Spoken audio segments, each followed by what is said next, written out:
Of all the schemers in the Game of Thrones, one figure remains more shadow than man, a question mark wrapped in silk. Varys the Spider! We don't know his origins, his true name, or his ultimate endgame.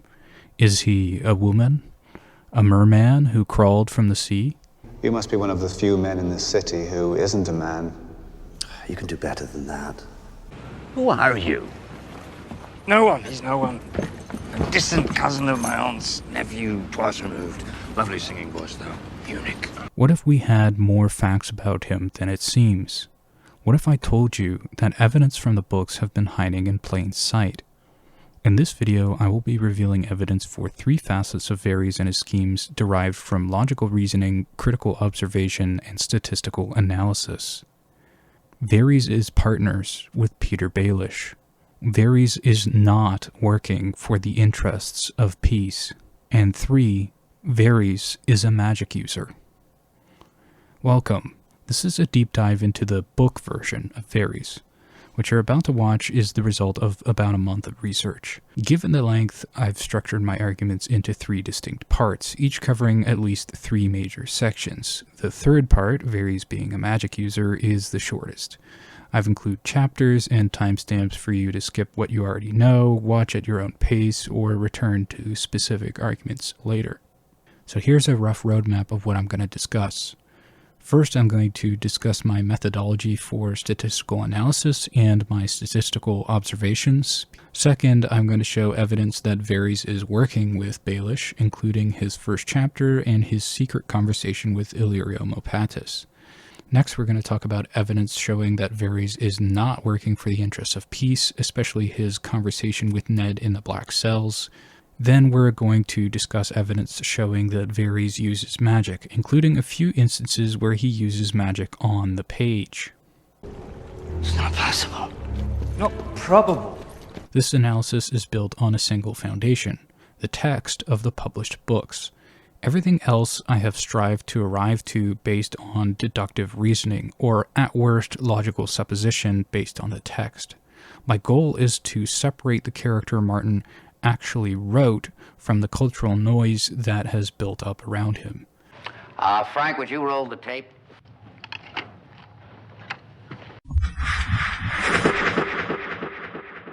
In just 7 days, I binged the entire series of A Song of Ice and Fire, scrutinizing every line of Varys' dialogue.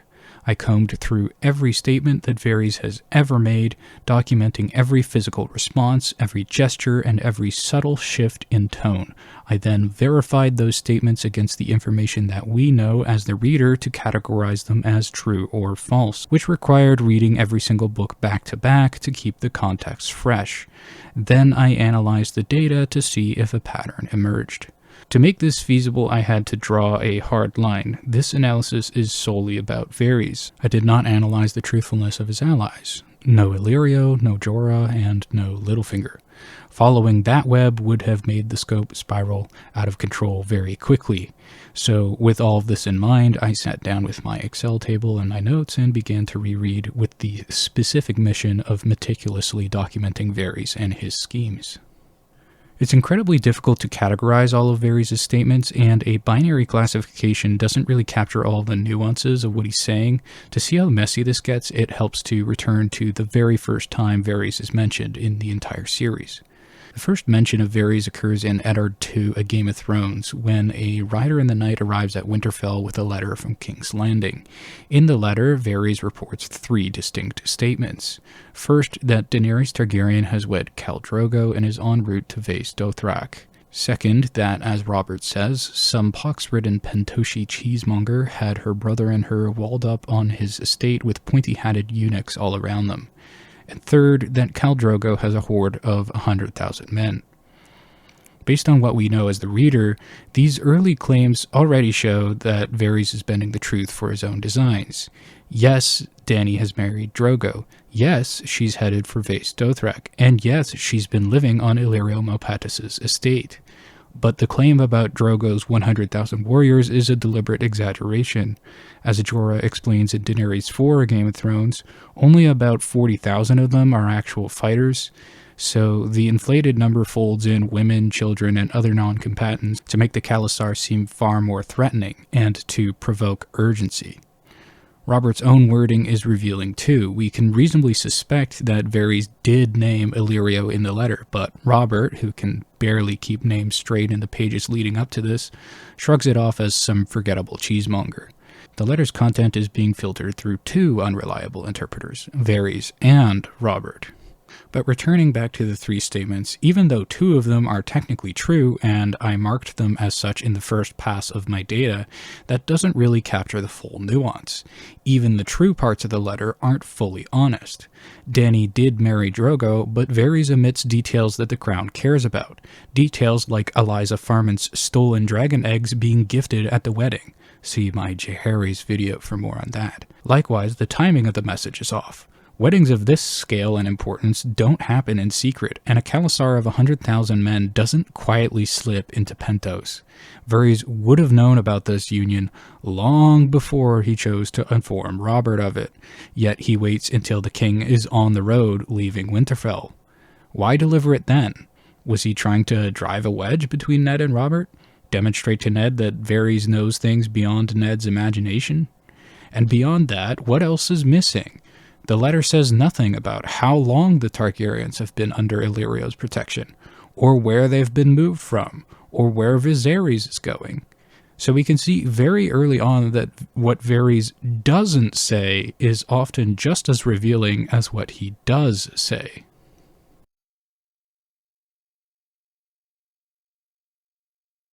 There were 329 distinct statements, 76 true, 253 false. That equates to an honesty rating of 23.1%, or in other words, Varys lies about 80% of the time. If you look at his honesty rating by book, his honesty stays about the same through A Game of Thrones to A Storm of Swords, and then it drops sharply. But this is skewed a bit by sampling bias. The sample size is much smaller later in the series. If we look at honesty by location, Varys makes most statements from within the Red Keep. Appearing outside the Red Keep is relatively rare.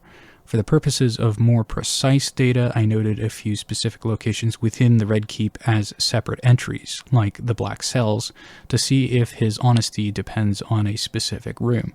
Surprisingly, yes. Location does seem to have an influence on his honesty. Statistically speaking, Varys is more honest than normal when he's in the Black Cells, and he's most honest when he's at the stable near Rhaenys' Hill or at Shae's Manse. However, this can be misleading because of sample size, and the true statements at the stable and Shae's Manse are not Varys really saying anything interesting, things like, yes, it's me, and so on. If you just mentally weigh the locations by sample size, I would say the only statistically significant difference is that Varys tells the truth in the Black Cells slightly more than normal, so there's not much to glean there. Varys speaks to Ned Stark and Tyrion Lannister the most, since those are his most common POV chapters. Tyrion is by far the most common audience for Varys, with Ned in second place. However, this sampling bias is created by POV limitations. We don't know who Varys speaks to or how often.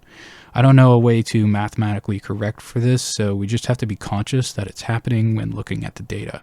For example, we know that Varys spoke to Aerys Targaryen a lot, but he's only about 1% of our data because our information about their conversations is secondhand. Similarly, we know that he speaks to Littlefinger more than is on the page, and there's several references to Varys speaking with Tywin once he becomes Hand in the city. Anyways, looking at the stats, Varys' honesty depends on the person that he's speaking to. When Varys is making public statements in open court, he's more likely to be honest, which can be explained by the fact that he would be having more eyes on Varys to catch him in a lie, so he's incentivized to be more honest when addressing the court. Varys is most honest with Shae and Olenna, but that's only because he says literally one thing to them, and it just happens to be true. If we filter the data to say that Varys must make at least 5 statements to a character before we actually analyze their stats, his honesty can be corrected a little bit. Varys is more honest with men, but apart from that, there's no really discernible pattern. Varys is consistently most dishonest with Cersei. The one true statement that he tells her is that Renly was killed in the middle of his army by a sliced throat, and that the blade passed through the steel easily. Interestingly, Varys lies to his own ally Illyrio about the same as everyone else, so even his own allies are not immune to his deception. The fact that Varys would lie to Illyrio changes many theories and throws another wrench in the spanner, which we'll talk more about later. There's a few signature tactics that Varys likes to use in his manipulations, fitting into 3 broad categories: preconditioning, controlling the conversation, and railroading. In terms of preconditioning, with these tactics, Varys sets the stage and creates the optimal conditions for manipulation. Priming. Before the main manipulation, he lays the groundwork. He casually mentions something earlier on in a previous conversation to prep the target's mind to be more receptive to the idea later. It makes the eventual reveal feel more plausible to the victim. Second is his tactic of sleep deprivation and exhaustion. Now, this one isn't reflected in the data because it's not a statement that he makes, but it's something that I noted in nearly every conversation that Varys ever has in the books. Varys ensures that his targets are physically and mentally exhausted by meeting them in the middle of the night after a long day. This is classic tradecraft. It's harder to be critical when you're tired. You're less likely to spot holes and are more susceptible to suggestion. Third is flattery. Varys likes to disarm people with flattery. His initial approach is usually soft. He gives praise, feigns pity or concern, and uses self-deprecation to lower his target's defenses and establish a false sense of security. Fourth is isolation. Varys tends to physically isolate his targets before speaking to them. He generally avoids making public statements where possible to control the flow of information to the target and prevent others from contradicting him or growing wise to his manipulations. And fifth is what I would just broadly call paranoia. Varys inspires an atmosphere of paranoia by constantly suggesting that people are working against you, reframing true events as evidence of false conspiracies, and sometimes delivering fake evidence. The second category is controlling the conversation. Varys uses some advanced dialogue techniques to frame things in his desired light, control the flow of information, and control the direction of the conversation. First is lying by omission. This is his most basic and effective tool to control information and therefore people's reactions. Second is what I would call half-truths. Varys likes to mix and weave truths and lies together to make them indistinguishable to his targets. If he wants someone to disregard a truth, he surrounds it with lies, and if he wants somebody to disregard a lie, he surrounds it with truth. For example, Varys convinces the small council to disregard rumors about dragons in Korth by preceding it with a rumor about a kraken that attacked some Ibonese whalers off of the Fingers. As Littlefinger notes, the best lies often have some basis in the truth. The third tactic is deflection. When presented with a dangerous question or something that would reveal his hand, Varys usually deflects to avoid answering. When people ask him, "How do you know that?" he often deflects by saying things like, "It's in my nature to know," or "My little birds told me," or something like that. And fourth is scapegoating. Varys avoids the spotlight and the blame by putting it on someone else. His go-to scapegoats are Littlefinger or Cersei. He jingles his keys and says, "Oh, look over here," instead. The third broad category of tactics is what I'll call railroading. Varys always has an agenda in his conversations and tries to railroad his targets towards that agenda. He wants Ned and Tyrion to arrive at a certain suspect or to make a certain leap in logic, and he always steers them towards it using the other techniques mentioned in addition to these 3 techniques. The first technique is redirection. When the target is veering off the desired path or going down a line of questioning that he doesn't want the target to think about, Varys sometimes interrupts the flow of the conversation to more bluntly redirect them. So, for example, in Catelyn 4, A Game of Thrones, he abruptly asks Catelyn Stark to see the dagger to steer the conversation back to the Lannisters when she gets curious about the arrangement between Varys and Littlefinger. Varys likes to use rhetorical questions when he's trying to spoon-feed his target a bowl of lies. He'll ask rhetorical questions that lead to only one possible false conclusion. And I also marked as rhetorical questions in the data moments where Varys sarcastically plays dumb so that the target makes the leap. And then the third and final tactic is avoiding the obvious. This is maybe his most brilliant psychological tactic, and it's really subtle and really advanced tradecraft. He doesn't state the obvious conclusion himself, he lets the target connect the dots. He does this for 3 reasons. First, people tend to be more committed to their own idea, psychologically speaking. This means that they will defend the idea vigorously and won't interrogate it as much as if it came from Varys. By letting them make the final jump, Varys tricks them into thinking that his ideas were actually their own ideas. Secondly, it makes the target feel smart and increases their dependency on Varys. This is tragically what he uses on Tyrion a lot. This is disarming because the target feels smarter than they actually are, and it makes them feel in control. Feeling smart can also subconsciously reinforce the lie in the target's mind. For example, when Varys guides Tyrion to the conclusion that Littlefinger must have told Jon Arryn about Robert's bastards, he is flattering Tyrion's intellect. He is essentially saying, "Oh, see how clever you are? You figured it out where everyone else failed." This disarms Tyrion and makes him more likely to confide in and rely on Varys in the future, seeing him as a facilitator of his own genius rather than a sneaky rival. The third reason that Varys avoids the obvious is that it creates plausible deniability in case of backlash. Like if Catelyn told Ned that Varys told her the dagger was Tyrion's dagger, he can say, "Well, I never said that. You arrived at that conclusion on your own, remember?" This forces the target to bear the full responsibility for the decision while Varys remains relatively secure. He can then protect himself by making some kind of excuse on why he wasn't able to tell the truth at that time. So I went over my data a second time and recategorized every single statement a second time using these tactics as a new framework. If we do this and we also include an additional marker for statements that are technically true but not meaningful, like Varys said the sky is blue to someone or something like that, a much clearer statistical picture emerges. So, there are still 329 distinct statements, but only 33 of those are true, with 296 statements that are false. This is an honesty rating of 11.15%. Varys lies 90% of the time. Varys hardly ever tells the truth. Almost everything he ever says is part of some kind of manipulation, even the true statements. His honesty rating between books seems to swing a lot in this new version because he tells the truth so little that even one extra statement has a massive effect on the stats.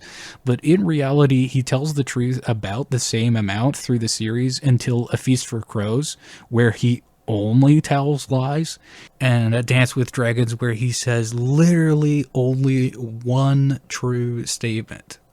One. When we categorize by tactic, we get a more nuanced portrait of Varys. The pie chart makes something immediately clear. Although Varys lies constantly, how he lies varies dramatically depending on the moment. Omission is by far Varys' most common tactic, representing 18% of all of his false statements. This is his bread and butter. Varys rarely fabricates out of whole cloth when he can simply fail to mention something important. Strategic silence and information control lets him maintain plausible deniability while nudging characters towards the conclusions that he wants them to reach. Behind omission is the general category of outright lie, which makes up 15%. They're surprisingly less common than one might expect from someone who's an infamous liar, showing that Varys prefers more subtle methods. Next comes paranoia at 10%, statements designed to heighten fear, uncertainty, or urgency. Varys uses these to destabilize his targets. Whether warning of invisible enemies or exaggerating dangers, he forces others to be reactive while he can plan proactively. Then there's a cluster of mid-frequency tactics that sit between 7 to 8%. So there's pity, flattery, deflection, rhetorical misdirection, and refusing to state the obvious. These are the tools that he wields more situationally. Pity and flattery appear when he wants someone to be emotionally receptive. Deflection helps him get out of direct answers, and refusing to state the obvious is used when he wants the target to finally jump to a conclusion. The less common categories, priming at 5, redirection at 5, half-truths at 4, and scapegoating at 3%, represent more specialized operations. Priming is less common here because I just stuck to one category per entry, and it's difficult to evaluate when his lies are priming for other lies and which lies are priming for other lies. So it's difficult to categorize a statement as priming or not. Half-truths are surprisingly rare, likely because they risk revealing too much. And scapegoating is the rarest because each individual lie rarely blames someone else. Instead, Varys serves a bunch of breadcrumbs, leading to one larger scapegoat lie. Overall, the distribution shows that Varys' lies are carefully chosen. He uses certain tactics repeatedly because they're safe, while others emerge only when the situation demands it.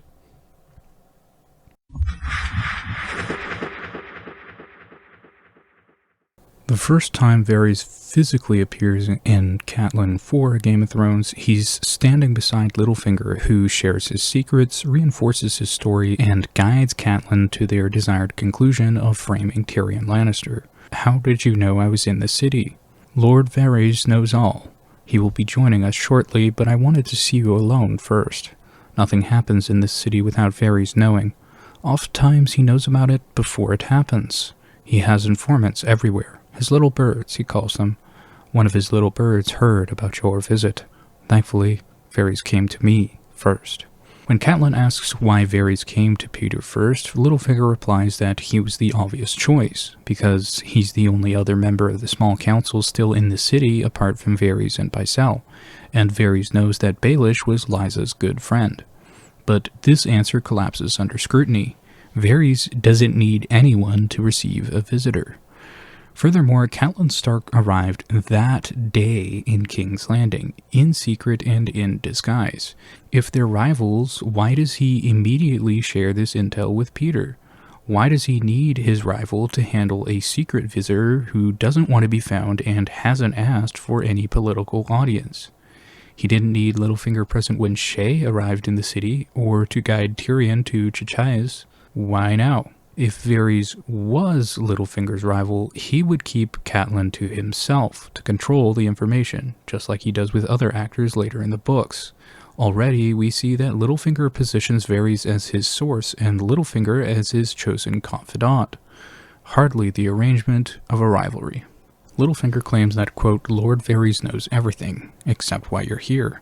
But that's a lie, as Varys reveals that he knows about the dagger, knows that Catelyn is keeping a low profile, knows that she's staying at the old inn on Eel Alley to keep a low profile, and knows that she's arranged secret passage from White Harbor so that nobody would be aware of her presence in King's Landing, and he knows about Sir Roderick Castle's secret conversation with Aeryn Santagar about the dagger. Are we really supposed to believe that with all of that in hand, Varys doesn't know exactly why Catelyn is here? If Varys knows why Catelyn is here, why does he need Littlefinger to speak with her? Why does he want to use Catelyn's old friend to deliver his message?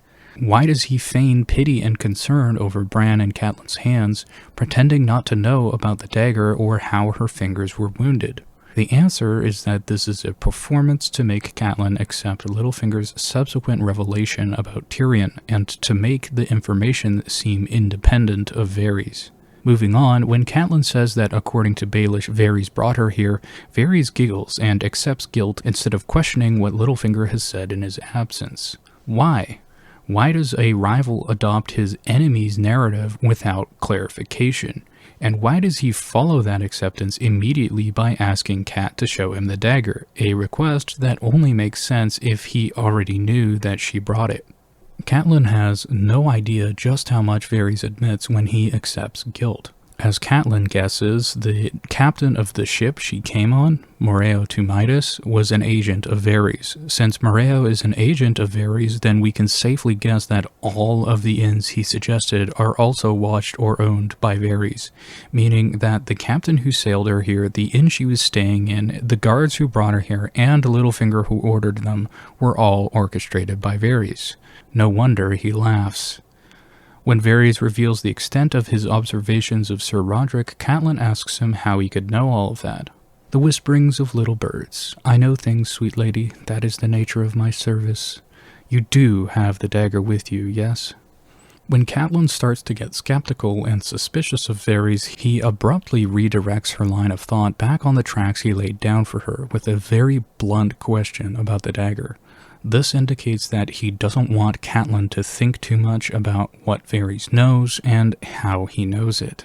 Then when Catelyn pulls out the blade, Varys plays dumb. His melodramatic performance is designed to make Catelyn underestimate him.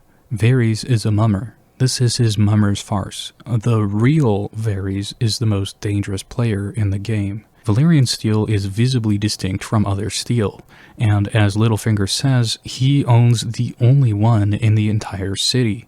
For Varys not to immediately identify the knife is way out of character and is an act to allow Baelish to be the one who delivers the information, so that it comes from Cat's old friend. Littlefinger claims that he lost the dagger in a bet to Tyrion Lannister on Joffrey's birthday earlier that year, when Tyrion bet against his brother Jaime in a joust. But we know from Tyrion 4, A Game of Thrones, that Tyrion did not bet against Jaime on Joffrey's birthday tourney, and that he doesn't bet against his family. In fact, later in A Clash of Kings, Tyrion thinks about he never even owned the knife in the first place. Littlefinger tells a bold-faced lie, and Varys, who would know the truth, lets it stand. For Varys to hear Littlefinger's outrageous lie and not even raise an eyebrow proves that he is at least partially complicit in this scheme. His role is to be the quote-unquote credible source whose vast knowledge implicitly validates Littlefinger's story. By not contradicting it, he endorses it. This is one of the most damning pieces of evidence that Littlefinger and Varys are working together. Every word in this scene is meant to place the dagger in Tyrion Lannister's possession, starting a conflict between the Starks and Lannisters based on a false premise. As an aside on Jaime Lannister, the old inn on Eel Alley is an asset of Varys. We know that he has eyes inside of it when he tells of Sir Roderick Castle and Sir Aaron Santagar having drinks together there, and when the Tyroshi captain recommends the inn to Catelyn. But the choice of venue has a richer history than most readers catch. It was here, years before, that a young Cersei Lannister, disguised as a tavern wench, would secretly meet her brother Jaime.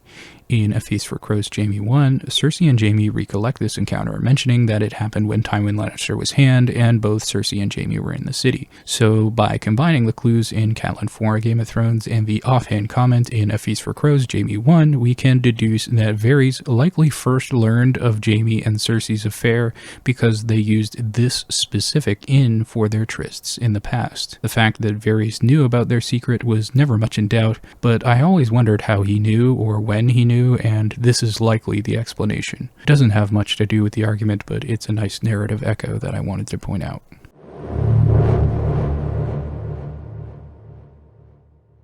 In Eddard 4, A Game of Thrones, the first small council meeting attended by Ned and the readers reveals many interesting things about the dynamic between Varys and Littlefinger. Littlefinger tells Ned that the treasury is empty and that the crown is over 6 million dragons in debt, despite Aerys leaving a wealthy treasury and despite expenses being down from Aerys' reign, as we learn later in A Storm of Swords. While Littlefinger announces the crown's crippling debt, a situation his own likely embezzlement helped to create, Varys remains conspicuously silent again.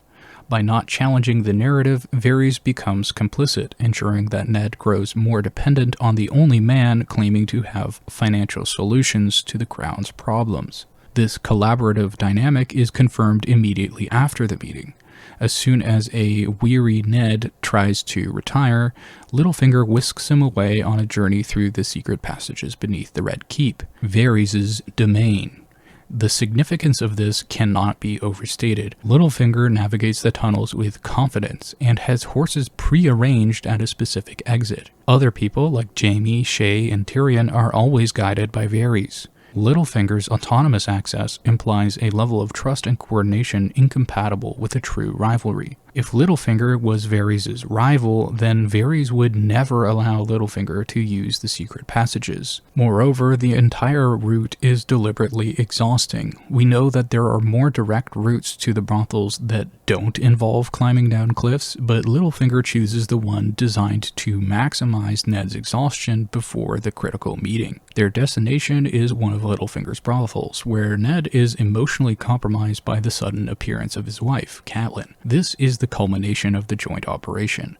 Littlefinger and Varys could have intercepted Ned upon his arrival in the city and brought him straight to Catelyn, but instead they orchestrated this whole march through the city, followed by a draining council meeting, followed by a long journey through the tunnels, followed by climbing down a cliff, followed by a journey back into the city and off to the brothel. So when Ned arrives to his wife, he's utterly exhausted. This is a deliberate tactic to prime Ned for manipulation, ensuring that his critical faculties are dulled when he is presented with the lie about the Valyrian steel dagger, a story that they had planted with Catelyn days earlier.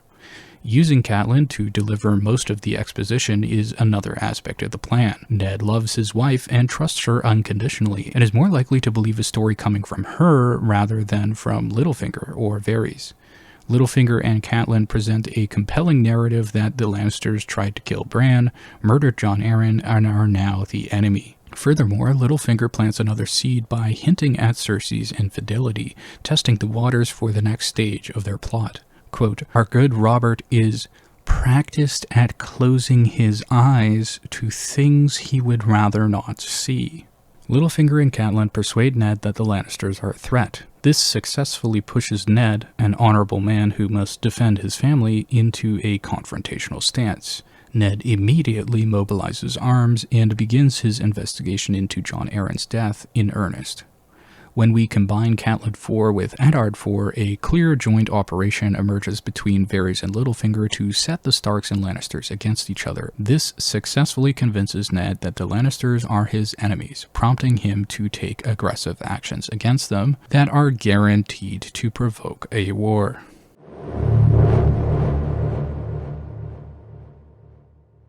Varys and Littlefinger work together on killing Jon Arryn and a couple of schemes surrounding the Hand's tourney. In Eddard 7 A Game of Thrones, Varys visits Ned in his solar to manipulate him into further distrusting the Lannisters. Disguised and using secret passages that are later revealed in A Storm of Swords, Varys lies that Cersei is spying on Ned. He then fabricates a story that the Queen plotted to have Robert killed in the melee, cleverly framing her earlier prohibition as bait to goad the king into participating. This is one of his half-truths. Ned, physically tired again, fails to detect the flaws in Varys' narrative. Rather than stating facts directly, Varys plants an idea for his target to discover independently. For example, when Ned asks who wanted to kill the king, Varys just sips his wine and replies, "If I truly need to tell you that, you are a bigger fool than Robert, and I am on the wrong side." By refusing to name Cersei explicitly, Varys tricks Ned into concluding that it was her, making it feel like Ned's deduction. This manipulation deepens when Ned asks how Jon Arryn died before Varys can manage to slip out the door. Varys reveals that it was the tears of Lee, a rare poison that leaves no trace. But you would have no way of knowing that.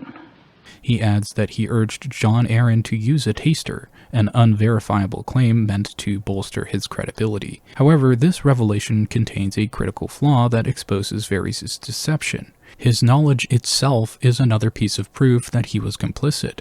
If the tears of Lee are truly undetectable and its symptoms mimic a fever as he states, then how can he be so certain that it was used? He would have no way of knowing that. We learn later in Tyrion 6, A Clash of Kings, that only Grand Maester Pycelle was able to identify the poison, because he had direct access to the body, saw that some of his poison was missing, and concealed the truth to protect Cersei, who he thought was the real culprit. All of this is to say that Varys knowing about the Tears of Lee and knowing that it was used to kill Jon Arryn should be raising alarm. I have an eyewitness, Dr. Guy. The eyewitness is you. For everyone other than Pycelle, Jon Arryn died of a sudden illness. Varys' knowledge proves that he was connected to the plot, either as an informed observer who, again, stood aside and did nothing, or as the mastermind. His certainty about the poison, which lacks any source or any ability to verify, is a crack in his story that reveals the entire conversation as a carefully constructed lie. This deception becomes undeniable when Varys directs Ned's suspicions towards one of Lord Arryn's quote-unquote friends, stating that he has, quote, no doubt that the killer was someone Jon trusted. This is a deliberate and malicious misdirection. We learn in A Storm of Swords Sansa 7 that it was Lysa Arryn, acting on Littlefinger's direct orders, who poisoned her husband's wine with the Tears of Lee. Given Varys' famed network, which knows, quote, everything that happens in King's Landing, his claim to ignorance is utterly unbelievable. He knew about the poison, knew that it required close access, knew of everybody who had close access to Lord Arryn, knew of Littlefinger's clandestine meetings with Lysa Arryn, and possibly even overheard the conversation itself through his little birds who are in the walls of the Red Keep. His decision to frame an innocent squire, who conveniently dies, while shielding the true culprits, Littlefinger and Lysa, reveals his true purpose. Varys is actively furthering the Jon Arryn plot and protecting the killers in order to further destabilize the realm, strategically feeding Ned Stark a narrative designed to ignite a war between Stark and Lannister while protecting the other players who are essential in his long-term game. Just bear with me, sir. Well, that's my lunch. That doesn't mean nothing. As he's leaving, Varys instructs Ned to maintain their public facade of contempt. This demonstrates Varys' comfort with performing public rivalry while engaging in private conspiracies. If Varys can feign rivalry with Honorable Ned Stark, he can certainly maintain a similar charade with Baelish. Instead of focusing on petty barbs thrown at each other in court, we need to ask ourselves when their interests have actually been at odds. What have they actually done to sabotage each other? Nothing. The answer is nothing. Both men, having already collaborated to sway Catelyn, are and have been working together to push Ned Stark in a direct confrontation with House Lannister. In fact, they frequently support each other. For example, in Catelyn 4, they work in tandem to manipulate her into suspecting Tyrion. Later, in the Small Council in Eddard 8 of Game of Thrones, they agree with each other that Robert should send an assassin to kill Daenerys. And even later, they coordinate efforts with Cersei to keep Sansa Stark alive in the aftermath of Ned's attempted coup. The entire conversation is built on a foundation of lies, but another damning piece of evidence in Varys' part of the plot lies in throwing Sir Hugh of the Vale under the bus.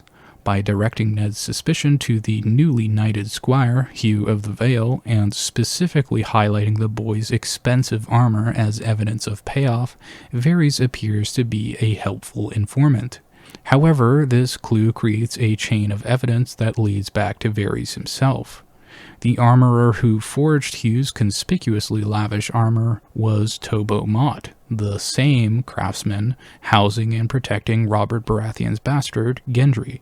We learn that a mysterious hooded lord wearing expensive silks paid a small fortune for Gendry's apprenticeship, and extra for the smith's silence and no questions asked, a description fitting Varys or his ilk. Later in A Clash of Kings, when Varys compiles a list of Antler Men, a list of supposed traders mostly consisting of wealthy merchants and artisans, Tobo Mott is conspicuously absent from that list. The conclusion is inescapable. Tobo Mott is an asset of Varys. Therefore, the armor presented as proof of Hugh's guilt was a plant from Varys to frame him for the murder that Lysa committed. This deception is cemented by the squire's subsequent death. Sir Hugh is killed at the hand's tourney in a jousting accident. Yet, as Sandor Clegane later testifies, his brother never misses, and Sandor tells Sansa that Gregor killed Sir Hugh deliberately. Sandor, a man who isn't privy to the intrigues of Varys, seems to think that Gregor killed Sir Hugh because he's just sadistic. But this was more likely a targeted assassination. Ned thinks that it was the Lannisters because Gregor is Tywin's bannerman, but we as readers know that the Lannisters didn't give that order. Since it wasn't the Lannisters, and it wasn't King Robert, or Sandor, or Renly, or Stannis, or Joffrey, that leaves Pycelle, Varys, and Littlefinger as the only other possible culprits to have arranged the attack, barring the existence of some unnamed character. Pycelle readily admits to other crimes, like allowing Jon Arryn to die without being specifically prompted, but he never mentions anything regarding Sir Hugh, so it's unlikely to be him. That leaves Littlefinger or Varys, both of whom we have just established are working together on the Jon Arryn plot. So, in a sense, it doesn't really matter which of them did it so long as it was one of them. A common objection to this might be, why would Gregor Clegane take orders from Littlefinger or Varys, and then say nothing about it later? The answer is that he wouldn't need to. A player like Littlefinger, who was physically at the tourney but conspicuously absent from the stands until the next day, would only need to make a well-placed comment within earshot of Gregor. A joke about the upstart squire, a comment on his arrogance, a sly question about whether he was as skilled as Gregor. It would take very little to anger Gregor, creating a perfect assassination. This means that Varys not only fabricated the suspect and the evidence, but he also orchestrated the patsy's silencing. The squire's convenient death permanently buries the trail that would lead back to the true conspirators, Littlefinger and Lysa, and thus protects the agents that Varys requires for his long-term plans, whatever those are.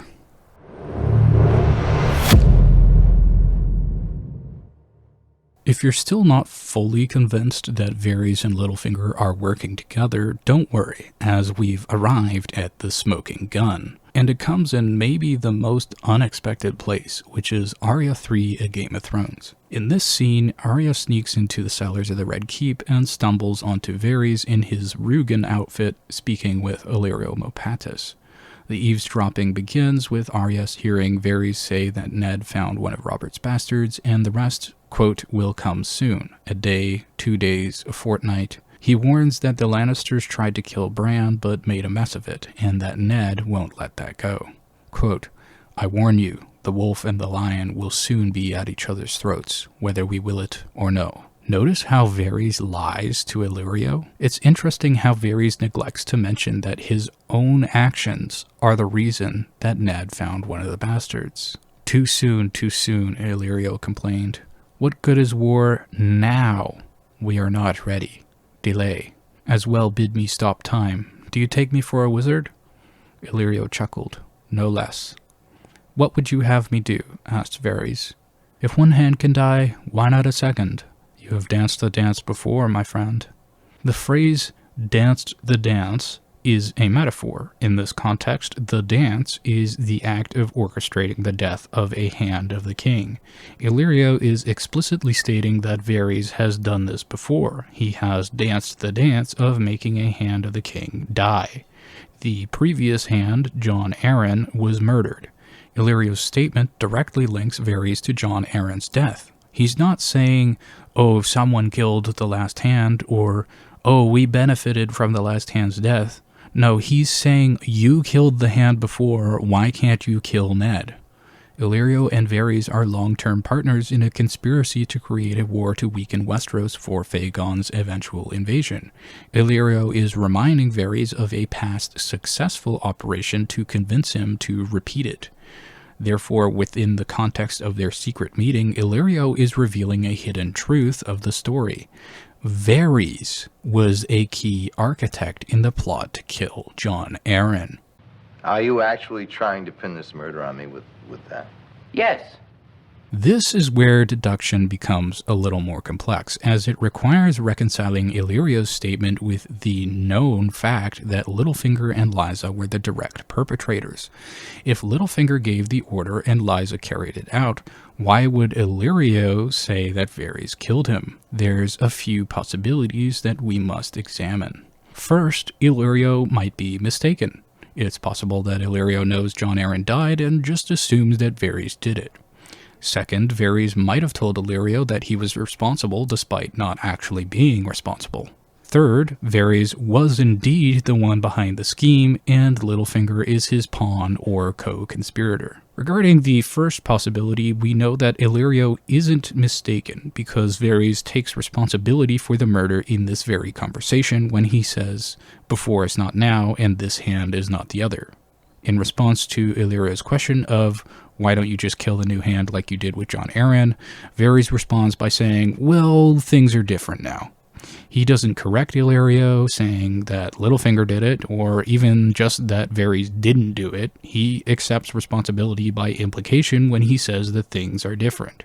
Therefore, we know for certain that Varys told Illyrio that he was responsible for Jon Arryn's death because he's telling him now. If Varys didn't tell this to Illyrio before, then we're seeing the conversation where Varys is telling Illyrio that he's behind it. If we assume that Illyrio is acting on an assumption, then Varys doing nothing to correct that assumption and implying that it's correct is telling Illyrio that the assumption is correct and that Varys did it. So, the question is now whether he is lying to Illyrio that he killed someone and he didn't, which I'll label as possibility A, or whether he was genuinely responsible for Jon Arryn's death, which I'll label as possibility B. Let's first examine possibility A. Varys is lying to Illyrio. This scenario posits that Varys is claiming responsibility for a crime he didn't commit. What motivation would Varys have to lie about being responsible for Jon Arryn's death? It doesn't make any sense. The only plausible motives here are that Varys wants to maintain the illusion of control over a rapidly deteriorating plan. Varys' power is that he knows everything. Admitting that Littlefinger orchestrated Jon Arryn's death without his involvement or foreknowledge would make him look weak to Illyrio and undermine his position. And based on everything we can observe about Varys, it's false. The Cat's Paw in Winterfell throws a massive wrench in their conspiracy because it brings the Starks and Lannisters into the conflict too early. Varys doesn't take responsibility for the Cat's Paw. He blames the Lannisters. So there is already no illusion of control to maintain. And he further downplays his own capabilities by saying that he can't kill Ned Stark because things are different, which is a pitiful excuse when we, the readers, know what Varys is capable of. It's such an obvious lie. There's nothing stopping Varys from walking into the Hand's Tower in the middle of the night and slitting Ned's throat. Varys basically kills Tywin with a crossbow in a storm of swords, smashes Pycelle's head in during A Dance with Dragons, and shoots Kevin Lannister himself with a crossbow in A Dance with Dragons. So we can see that even within this conversation, the idea that Varys would be motivated by the idea of maintaining his pride or the illusion of control is repudiated by Varys actively going out of his way to make himself appear weaker and emphasizing the chaos of the situation, emphasizing the urgency of the situation, and pressing Illyrio to make haste and accelerate the plan. A man trying to look powerful doesn't immediately plead powerlessness, which leads us to possibility B. Varys was responsible for Jon Arryn's death. This scenario posits that Varys is claiming responsibility for Jon Arryn's death because he planned it, and doesn't want Illyrio to know that Littlefinger was involved. The motivation for this would be that Varys and Littlefinger are partners in crime for a scheme that's different than Illyrio's plan to put Aegon on the throne, and are stringing him along for resources, among other reasons that we can't really know this early in the plot. We are presented with a seeming contradiction. Varys tells Illyrio that he killed Jon Arryn, but Littlefinger was the one who instructed Lysa to do it. Both statements are true. Varys and Littlefinger were both involved in the plot. They were not acting independently with the same goal, they were coordinating. It is the only possibility remaining. Therefore, it must be true. When you have eliminated the impossible, whatever remains, however improbable, must be the truth. This is the smoking gun that proves Varys and Littlefinger aren't rivals, they're collaborators.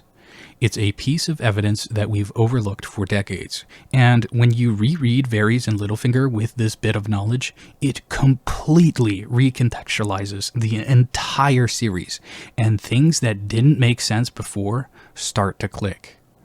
There's further supporting evidence in Varys' two players monologue when he says that Catelyn Stark has abducted Tyrion Lannister, quote, thanks to Littlefinger's meddling. But we, as readers, already know that Varys was actively part of the deception that caused Catelyn to suspect Tyrion, and that he did nothing to stop it from happening.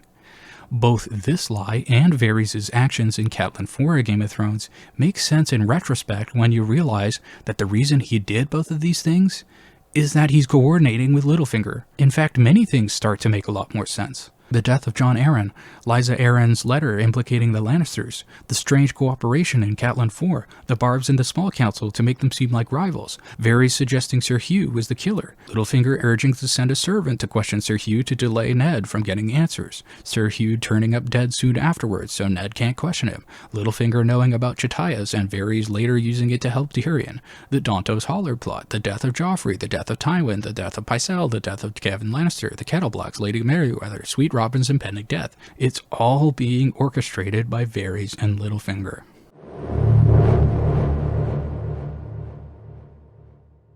One detail that's often overlooked in theories about Littlefinger and Varys is how did Jaime Lannister find Ned at Chatias?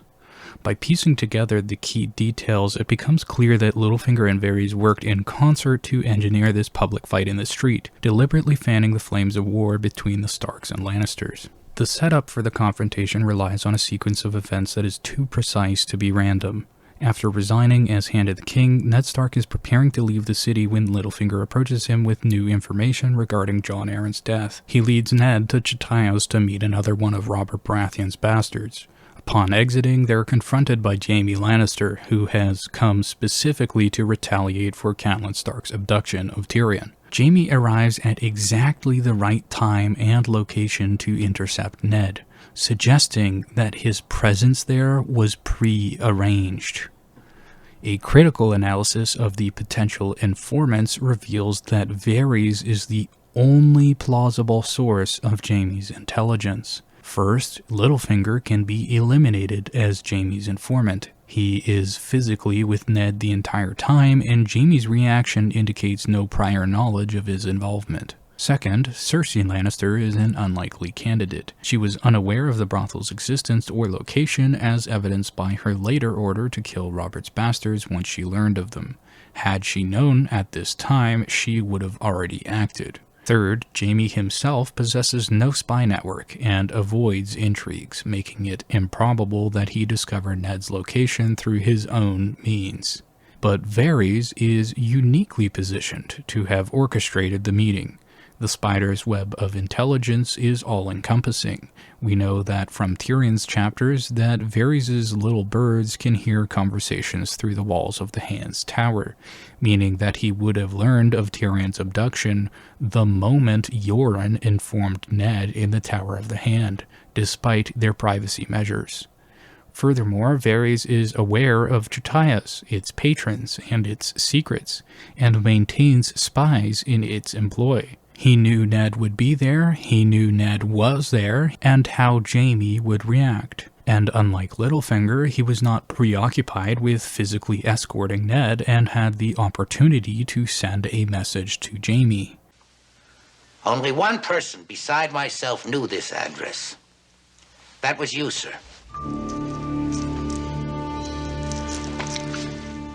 Varys alone had the means, motive, and opportunity to direct Jaime to the scene, to ensure the public bloodshed between the two great houses so that neither of them will choose to de-escalate. Littlefinger's role was to lure Ned into a vulnerable position using the bait of Jon Arryn's investigation.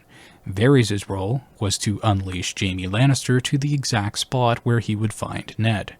Both understood that a violent public altercation would make reconciliation between Stark and Lannister almost impossible, irrevocably escalating their private feud into an open war.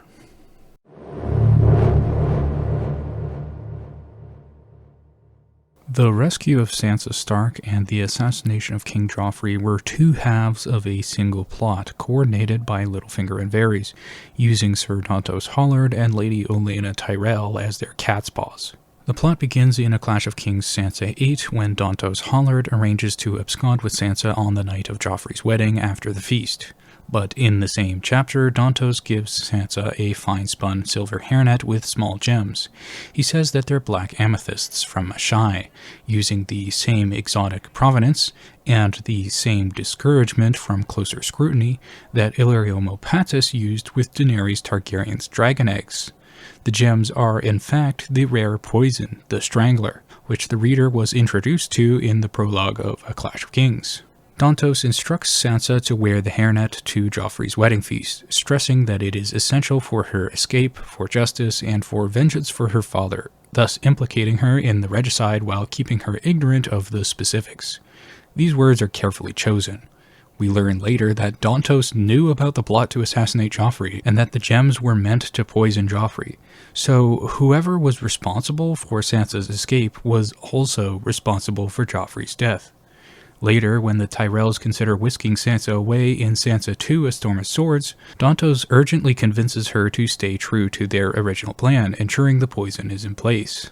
One of the first details that implicates Varys in this plot, in addition to Littlefinger, is the emergence of the unsigned letter in her chambers. The only person with the means to place that letter in Sansa's chambers is Varys, who has access to passages in the walls. But in addition to the letter, following the assassination, Varys actively protects the conspirators. When questioned by Tyrion about Sansa's disappearance in Tyrion 11 Storm of Swords, Varys claims that both Sansa and Dontos have vanished without a trace. This is a deliberate misdirection, as Dontos demonstrates intimate knowledge of the Red Keep's secret passages, knowledge that could only originate from Varys himself, since Littlefinger was physically absent. Sir Dontos leads Sansa through the tunnels without error to a boat waiting on the Blackwater. He leads Sansa using the same cliffside passage that Littlefinger once showed to Ned Stark. After taking a short skiff, it is aboard that ship, the Merlin King, where Littlefinger reveals the full scope of the conspiracy. In Sansa 5 A Storm of Swords, he confirms that Dontos acted on his orders and kills him to permanently silence him. Both Varys and Littlefinger ensure that they're absent from Joffrey's wedding. Littlefinger ostensibly leaves for the Vale to give himself a strong alibi, while actually being in the Blackwater Bay, and Varys by making himself conspicuously absent from the wedding festivities, just as he did during the bread riots. A critical link in the chain was bringing the Tyrells into the plot. Neither the lowly Dontos, who is a famous drunkard, nor the absent Littlefinger could approach Olenna Tyrell. Varys, however, could. And did. From her first moments in King's Landing, Olenna was in communication with Varys through unofficial channels. In Sansa 1 A Storm of Swords, Olenna mentions that Varys told her of Sansa's fondness for lemon cakes. In A Storm of Swords Tyrion 8, during the gathering in the yard of the Red Keep before Joffrey's wedding, Olenna pretends to fix Sansa's hairnet, to retrieve the Strangler from Sansa's hairnet, and then uses the chaos of the festivities to poison Joffrey's chalice. After retrieving the Strangler from Sansa, Lady Olenna strategically gives herself excuses to move around so that she has the opportunity to slip the stones into Joffrey's goblet. During Joffrey's first confrontation with Tyrion, Lady Olenna gets up from her place at the table and suddenly appears beside Margaery. The situation is diffused, but Joffrey returns a second time. All the while, Joffrey's chalice remains in place on the table in front of Tyrion. Joffrey originally filled this chalice 3/4 full, and at the crucial moment, the cup still has some wine in it. Margaery urges a toast from Lord Buckler, with Lady Olenna still beside them. It's at this moment that Joffrey takes a sip and dies, accusing Tyrion in his last moments. It's what happens after the assassination that people think that Baelish was the mastermind. When Littlefinger brings Sansa aboard the Merlin King, Baelish is personally waiting for her. In A Storm of Swords Tyrion 3, Baelish identifies the Merlin King as the Braavosi galley that will take him to the Vale. So Baelish never actually went to the Vale. He's just been sitting on this boat for days, maybe even weeks. Littlefinger appears to be the mastermind behind the plot, and he's eager to make it look that way. His motivation is clear. By framing Sansa as a suspect, he makes her permanently dependent on him for protection, and he gains her favor by being her noble rescuer and protector. And by being personally present to receive Sansa, he can get all the credit from Sansa and direct her attention away from other conspirators. One of the ways that he draws attention away from others is that he claims Sansa had to meet Dantos in the Godswood, or else Varys would have overheard the plot. In the Godswood, there are no walls for Varys' spies to hide in, which is something weird to mention since Sansa wasn't even thinking about that. Despite Littlefinger's explanation, in reality, the Godswood is just the only place where they can isolate her to talk without anyone getting suspicious about where she went, and without revealing to Sansa that Varys is in on the plot. It's also interesting that Baelish calls the little birds little rats, which is similar to their name of little mice back in Essos. But there's other holes in his story that necessitate Varys' participation. Baelish claims that it was his idea to humiliate Tyrion with the dwarfs and that he got them from Braavos. Littlefinger is very specific that he was touching Joffrey's shoulder and whispered the suggestion in his ear. I'm sure you can see the problem, sir. This is physically impossible. Baelish could not have physically whispered the suggestion to Joffrey without exposing the fact that he lied that he would be in the Vale. If his alibi to Joffrey was that he was in the Vale, then he couldn't have whispered to Joffrey without revealing himself, which means that someone else whispered it in his ear. Perhaps the Master of Whisperers. Oh, listen, just one more thing. How did Baelish deliver the mummers from Braavos without raising any suspicion? Or without Varys telling everyone that his spies had seen Baelish in Braavos when he was supposed to be in the Vale? If they're rivals, if they're not in on the scheme together, that would seem like the perfect opportunity to get Baelish killed. Baelish's alibi implicates Varys. You try to contrive a perfect alibi, sir. And it's your perfect alibi that's gonna hang you. As for why Varys and Baelish chose to implicate Tyrion and not Oberyn, a known poisoner who had the means, motive, and opportunity to poison the king, I can't explain. There's many possible explanations, but none of them stand out to me as the most likely. But I'll name one just for the sake of naming one, which might be that they wanted to implicate Sansa specifically in the plot so that she would be dependent on Littlefinger and more manipulable as an asset in the future. So you only had one thing that you could do. Murder him and blame it on her.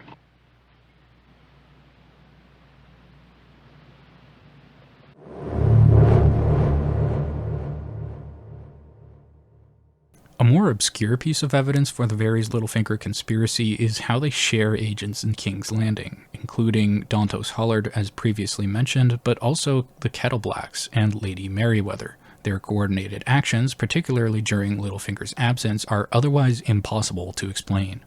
The Kettleblacks are confirmed agents of Littlefinger. In A Storm of Swords Sansa 5, Sansa is escorted to Littlefinger's ship by Dantos Hollard and Oswald Kettleblack, the father of the brothers. His instruction no names is a classic directive from Littlefinger to maintain deniability and from Varys to control the flow of information. While Littlefinger's proximity in the Blackwater Bay initially allows for direct control over his assets, his relocation to the Vale creates a logistical problem. The sophisticated scheming the Kettleblacks continue to execute, serving on the Kingsguard, embroiling themselves in court intrigues, entangling with Cersei, is beyond Littlefinger's ability. He can't micromanage in a timely manner from hundreds of miles away.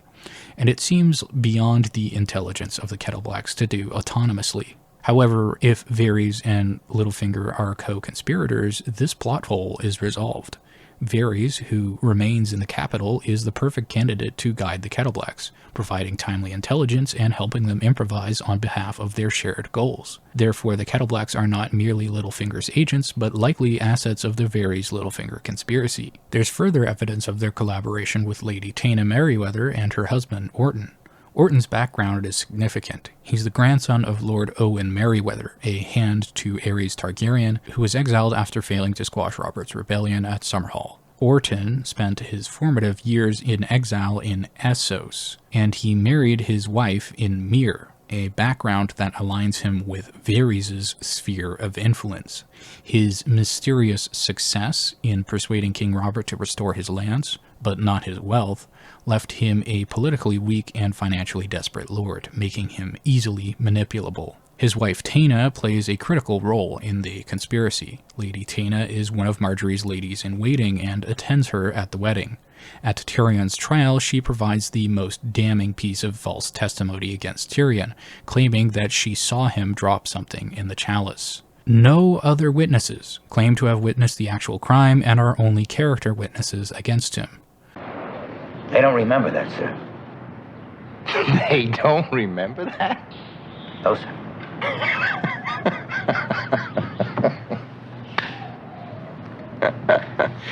This lie is essential to frame Tyrion.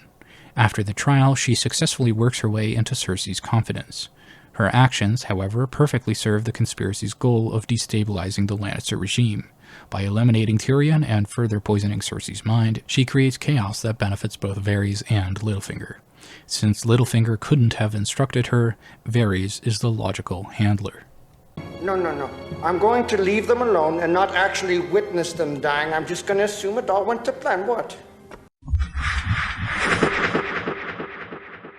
Upset the established order, and everything becomes chaos. I'm an agent of chaos.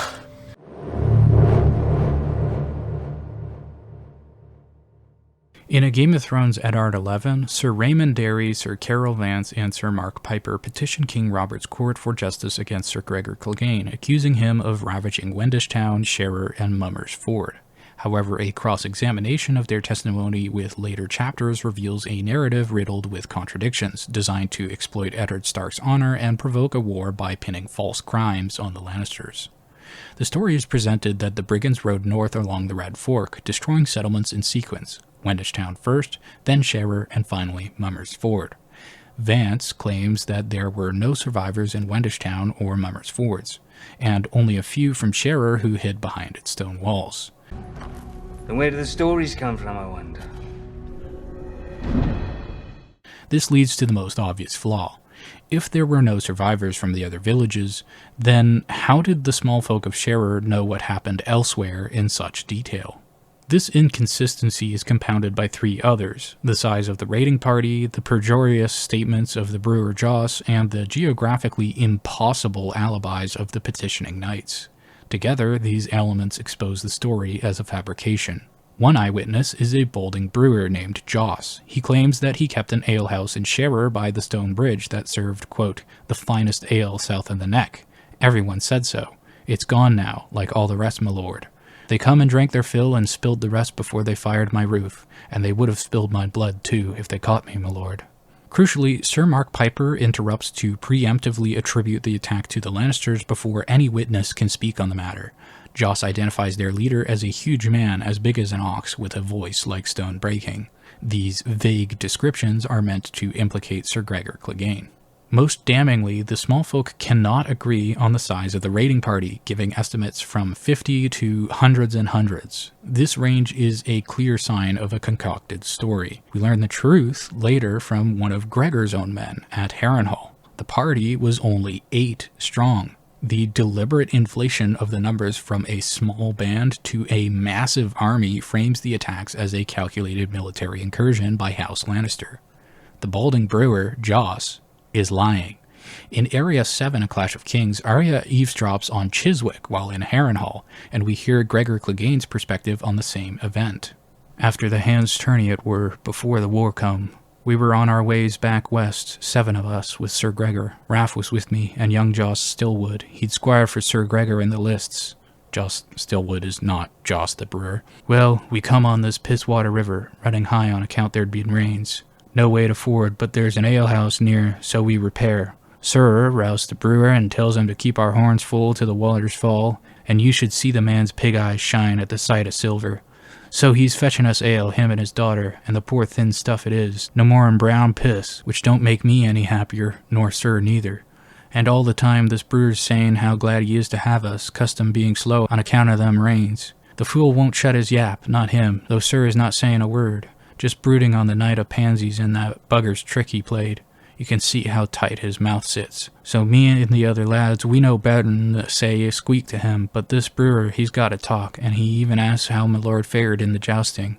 Sir just gave him this look. Meanwhile, this daughter of his has been fetching and pouring, a fat little thing, 18 or so. Well, be that as it may, she's not much to look at, but they assault her. Well, it would have ended right there, only what does the fool does, but he goes to Sir and asks him to make us leave the girl alone, him being an anointed knight and all such. Chiswick proceeds to tell how Sir Gregor assaulted a daughter named Lena. Although this is purely speculation, my theory is that the unnamed girl with the bloody dress who shows up at Ned's court is probably Lena. Anyways, returning to the story, Chiswick's story about this random inn is actually a reference to Joss's inn at Sherrer. The brewer and the alehouse are referring to Joss and his alehouse, and Lena is Joss's daughter. Joss and the small folk claim that Gregor was riding with a large party, but he was only riding with 7 men. They say that brigands came from the south, but that would be impossible for Gregor to accomplish. Gregor was southeast in King's Landing and was traveling northwest along the Hayford Road. I'm not sure why he took this route instead of the Gold Road, but that's probably just a plot hole. So anyway, Gregor came from the east, near Acorn Hall, not southwest from the Golden Tooth. Moreover, the alibis of the 3 petitioning knights collapse under scrutiny, revealing that they are not merely mistaken, but are actively lying when Littlefinger asks where they were when their lands were burning. Derry claims that Admiral Tully called Derry's banners to Riverrun, and Sir Carol Vance claims that he was attending my Lord Father in the pass below the Golden Tooth, as was Sir Mark. That's right. Now here's the problem with that theory. All 3 alibis are lies. Sir Raymond Derry claims that he was at Riverrun because Sir Edmure Tully had called his banners. However, we learn in Catelyn 7 of Game of Thrones that Edmure ordered Lords Vance and Piper to guard the pass below the Golden Tooth. Sir Raymond Derry was not summoned. This means that he has no alibi for his whereabouts during the attacks and may have been present in his own lands, failing in his duty to protect them. For all we know, Derry himself could have been involved. As another humorous aside, the old man who identifies the warhorses mentions how he used to work for Sir Willem, meaning Sir Willem Derry, meaning that this is Sir Raymond Derry's own stable hand pretending to be a victim from Sherrer. Sir Willem Derry was the guy who rescued Daenerys Targaryen, which is another loose connection to Varys' schemes. So these 2 Derry folks who have a loose connection to Varys are going to court to present a lie that will cause a war between Stark and Lannister. I can't prove anything with that, but I thought it was an interesting coincidence that many people have missed. But I digress. Sir Carol Vance and Mark Piper claim they were defending the pass below the Golden Tooth, the only known route between the Westerlands and the Riverlands. They and the villagers insist that the raiders came from the south. Were you a witness to what he just did? Yes, Lieutenant. Were you a witness to what he just did? Yes, sir.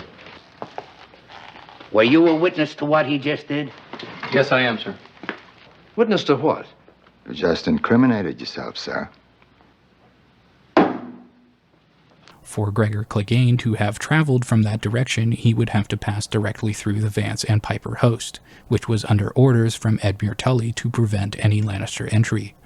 This means that they either let him through against Edmure's orders, by incompetence or by treachery, or, more likely, they are lying about the direction of the attack to implicate the Lannisters. This is compounded by Sir Raymond Derry's statement that Gregor fled, quote, back across the Red Fork, riding for Lannister Hills, which would again place Gregor on a collision course with the Vance Piper host guarding the pass. Back across means that he crossed the river at least once, placing him on the eastern side of the river. According to Derry's statement, Gregor originated from the west side of the Red Fork, then crossed to the east side briefly before returning to the west side, and then riding west back towards the Golden Tooth. But a key flaw in this testimony is that it would place Sir Gregor on a second collision course with the Vance Piper host, meaning that if this really happened, they let Gregor through their lines a second time. The testimony directly contradicts Gregor's actual route that we learn from Chiswick. Chiswick's account confirms that Gregor was returning west to the Westerlands from King's Landing after the Hand's tourney. His route would have taken him northwest along the Hayford Road, across the river, then back down southwest and into the Riverlands. Not on an easterly south to north trajectory along the Red Fork as described in court. The story does not align with Catelyn 8, A Game of Thrones, where Robb says that Lord Beric Dondarrion's party was attacked by Sir Gregor Clegane in the rear near Mummer's Ford, which places him firmly east of the river after the villages were burned, directly contradicting the testimony of Sir Raymond Derry, who insists that he went back over the Red Fork westward towards Lannister lands. And it also contradicts Tywin's testimony that as he's coming from the south, from the direction of Stony Sept, he has sent Sir Gregor Clegane north to burn the Riverlands. The petition against Sir Gregor Clegane presented in Eddard Stark's court hinges on the crucial claim that the raids on Sherrer and the other villages were a coordinated act of Lannister retaliation for the capture of Tyrion Lannister. However, a meticulous reconstruction of the timeline pieced together from multiple POV chapters reveals that this sequence of events is chronologically impossible. The attack on Sherrer occurred in a window of time that predates Lannister knowledge of Tyrion's capture, making it logistically impossible for it to have been an ordered military response.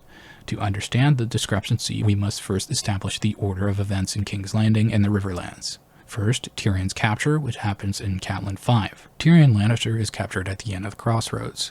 Crucially, Catelyn's inner thoughts confirm that this happens before the Hand's tourney has begun. Step 2 is the Hand's tourney. This happens in Sansa 2 and Eddard 7. The tourney takes place in King's Landing over the course of 2 days. At this point, no one in the capital, not Ned, not Jaime, or the Small Council, knows that Tyrion has been captured. Gregor Clegane participates in this tourney.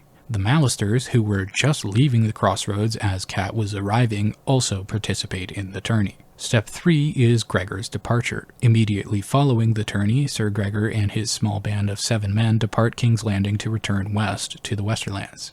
It's implied that Gregor leaves immediately after the Loras incident because he's absent from the feast that follows. As Chiswick states, this journey was, quote, before the war come, meaning from their perspective they were traveling in peacetime. Step 4 is that the news arrives. This happens in Arya chapter 3 and Eddard chapter 9.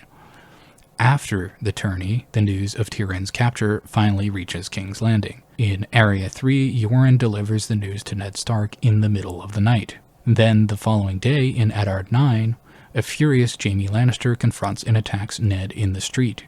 Finally, Step 5, Ned wakes up in Eddard chapter 10. Ned Stark wakes up after his fall, and he's told that he's been asleep for 6 days or 7 nights. This entire sequence, from the end of the tourney to Ned's recovery, spans less than a week.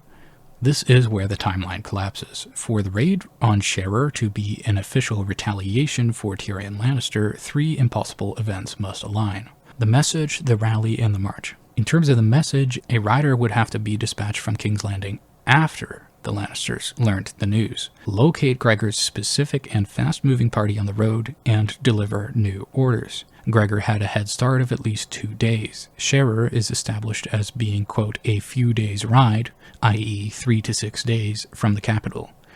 At the time when the Lannisters presumably learn about Tyrion's capture, Gregor Clegane is in the field, and as close as 1 day's ride away from Sherrer, even with a messenger riding at a killing pace. Catching a small mounted party with a 2-day lead in the vast Riverlands with a day or less to catch them is Not possible. Not probable. With regard to the rally, upon receiving these orders, Gregor would then have to divert his course, rally at least 40 men, possibly a few hundred, in the middle of enemy territory and attack at least 3 villages in rapid succession.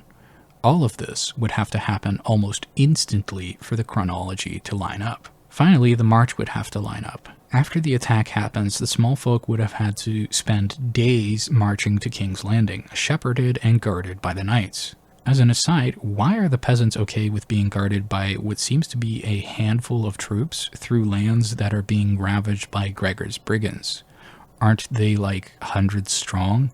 What's stopping Gregor from attacking them before they spread the news in King's Landing?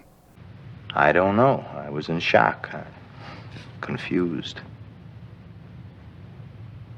Anyway, after surviving the attack, the small folk of Sherrer, including an elderly grandmother and a wounded smith, would have had to travel to King's Landing on foot, a journey of, quote, a few days' ride. For a mounted party would take much longer for a haggle of traumatized refugees to walk.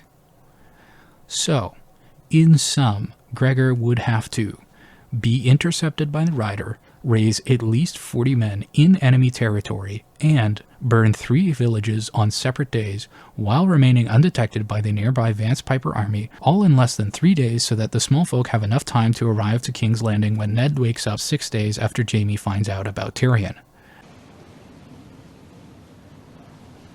Right. My, Gregor has been busy, hasn't he? No wonder Tywin wants to protect him so badly. Jokes aside, for the small folk to arrive in King's Landing and be presented to the Hand after Ned awoke from his 6-day coma, they would have needed to begin their journey before the attack on Sherrer even occurred. This is the ultimate proof of a coordinated deception. In conclusion, the story of the Riverlanders is a fabrication. Gregor Clegane lacked the means, motive, and opportunity to act as a Lannister agent in this specific instance. The seamless arrival of the villagers, perfectly timed to influence the Hand of the King, recovering under the influence of Milk of the Poppy, reveals the truth. This was staged to incite a war. So you might ask, if it wasn't Gregor, who was it? Someone burned down Sherrer and the rest. A few possibilities. Sir Raymond Derry, who had no alibi. Vance and Piper, whose castles are close by and are already lying about what happened. Or it could be all 3 together. Or, and I think this is the likeliest option, a band of cutthroat sellswords who have a proven track record of doing this exact sort of thing all through A Clash of Kings, A Storm of Swords, and A Feast for Crows. I'm talking about the Bloody Mummers, aka the Brave Companions, led by Vargo Hoat. We know that they were in the area before the war, as they magically appear in Tywin Lannister's host in this geographic area after the Battle of the Camps. There's also a Tyroshi sellsword who led some free riders mentioned in the Battle of the Camps. The Tyroshi himself is probably Greenbeard in the Brotherhood Without Banners, but the free riders may have been the Bloody Mummers, or at least part of them could have been the Bloody Mummers, or maybe their leftovers became the Bloody Mummers. In any case, there's a suspicious number of sellswords from Essos hanging around the Red Fork, waiting for a war to happen. This whole series of events happens in the course of like a week. It's impossible for them to have sailed all the way from Essos and marched all the way to the Riverlands in time. They were waiting there beforehand, which I find suspicious. Ned studied the frightened faces of the villagers. Small wonder they had been so fearful. They had thought they were being dragged here to name Lord Tywin a red-handed butcher before a king who was his son by marriage. He wondered if the knights had given them a choice. Interesting question, Ned. Given that we know the story is a lie, who would have the means, motive, and opportunity to create this whole Mummers farce while Robert's gone, ensuring that it was Stark who acted against the Lannisters? Who could possibly have a motive to start a war between the Starks and Lannisters? Varys. I concede that I have no evidence to link this to Varys, but come on, it's clearly Varys.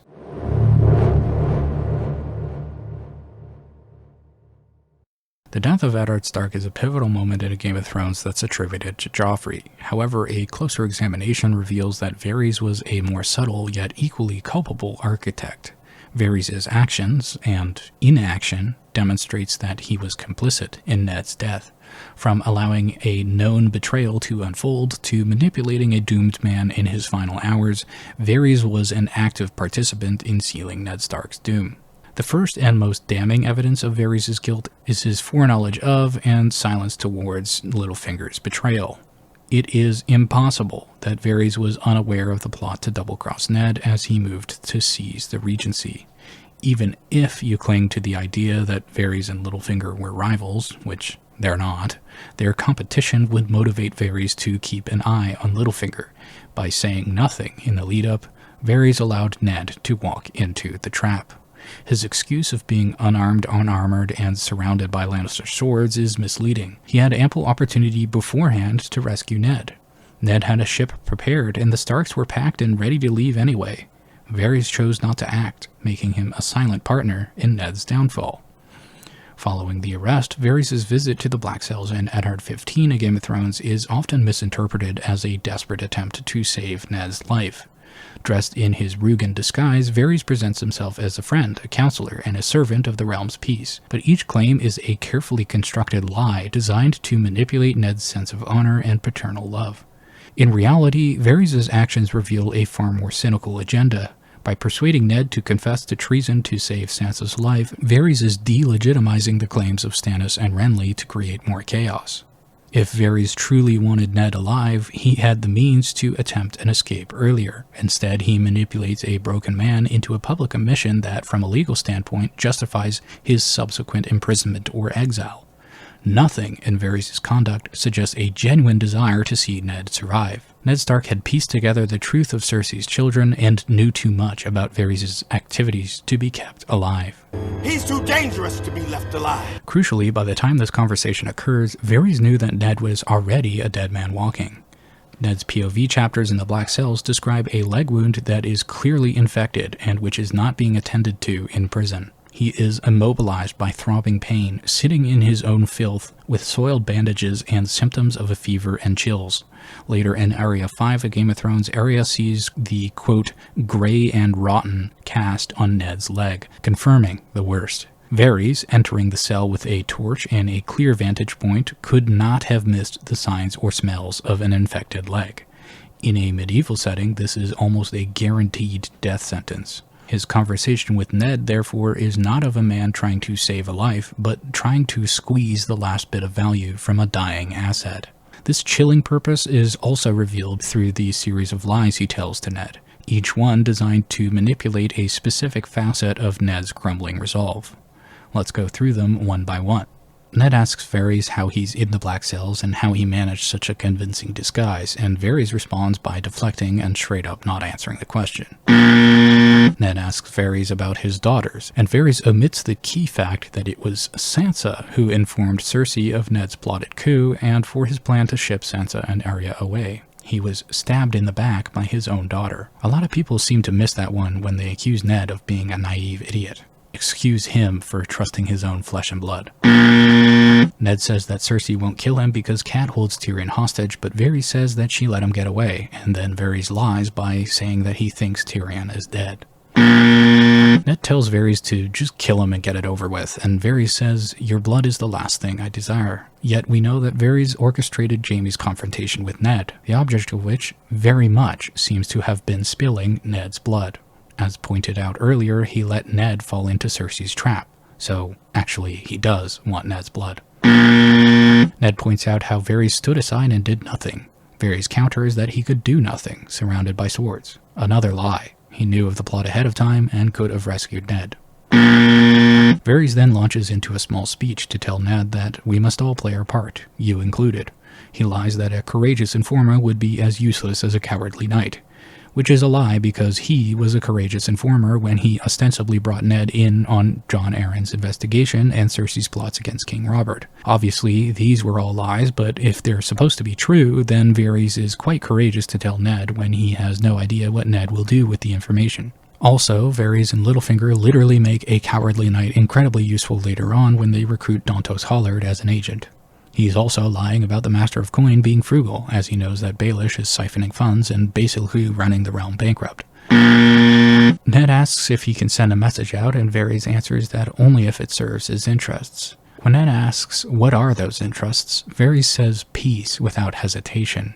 But we know that everything that Varys has been doing up to this point has been hurling the realm towards war. He assassinated Jon Arryn, arranged for Lysa to send a letter incriminating the Lannisters for it, implicated Tyrion as the owner of the dagger, falsely accused Cersei of an assassination attempt at the Hand's tourney, probably arranged for the destruction of 3 villages in the Riverlands, all to implicate Lannister bannermen in the crime, thus further setting Stark against Lannister, arranged for Jaime and Ned to meet in the street with no one to intervene, stepped aside and let Cersei foil Ned's coup, and on top of all of this, explicitly urges Illyrio to let him start the war early and accelerate their plans, wanting war now instead of later as planned. This lie is so massive that I'm disappointed I can only count it as one. Then Varys claims that, quote, if there was one soul in King's Landing who was truly desperate to keep Robert alive, it was me. He proceeds to say that he protected Robert for 15 years but couldn't protect Robert from his friends, both of which are obvious lies. Varys didn't protect Robert from his enemies. He actively conspired to hide Daenerys from him and marry her off to Khal Drogo, give her dragon eggs, and stood aside when Cersei and Lancel killed Robert, and according to his own lies, also stood aside during the false tourney plot. Varys claims that Cersei killed Robert because he was becoming unruly and she needed to deal with Stannis and Renly, telling Ned that Stannis and Renly are working together by describing them as a pair. We know that they're not working together, and never were. Varys tells Ned that, quote, you ought to have heeded Littlefinger when he urged you to support Joffrey's succession. When Ned asked how Varys knew about that, Varys deflects and doesn't answer. This is an interesting question for the readers, as there are no walls to hide inside of on the bridge, and therefore no little birds to eavesdrop. This is yet another piece of evidence to confirm that Varys is cooperating with Littlefinger, as there is no other way that he could possibly know about that conversation. Littlefinger had to have told Varys about it. It's the only possibility. So this is a lie by omission. Varys tells Ned that no one knows what Stannis has been up to on Dragonstone. But in Tyrion 9 of Game of Thrones, Varys tells Tywin that his spies report Stannis is building ships, hiring sellswords, and has brought a Shadowbinder from Asshai. And since Varys has agents in Essos, and Stannis would need to send word to Essos to hire the sellswords, Varys would have heard about the sellswords being hired. In Tyrion 4, A Clash of Kings, Varys gives reports that he had informers in Stannis' household who had gone silent, and reports from Myr of all cell captains taking service with Dragonstone, and, in all likelihood, what they were hired for. So, actually, Varys ought to know what Stannis has been doing on Dragonstone. When Ned retorts that he would welcome Stannis as king, Varys chides that, quote, only your rotting head will remain to cheer unless you guard that tongue of yours. Sansa begged so sweetly, it would be a shame if you threw it all away. You are being given your life back, if you'll take it. But Varys is lying again because he knows that Ned's leg is rotting, and he'll be dead anyway. So he wouldn't be throwing his life away, since he's already dead. And he hasn't been given his life back because it's already over. He has no future to take here. For the same reasons, Varys' pitch that Ned should serve the Queen and confess to his treason so that he can live out on the Wall is a lie. Per A Clash of Kings Tyrion 1, he is telling the truth about Cersei. She did plan on putting Ned at the Wall, but as previously stated, Ned's already dead, so Varys is trying to mislead Ned that he can live with the Watch. Then Ned asks if Varys is in league with Littlefinger, and he says no.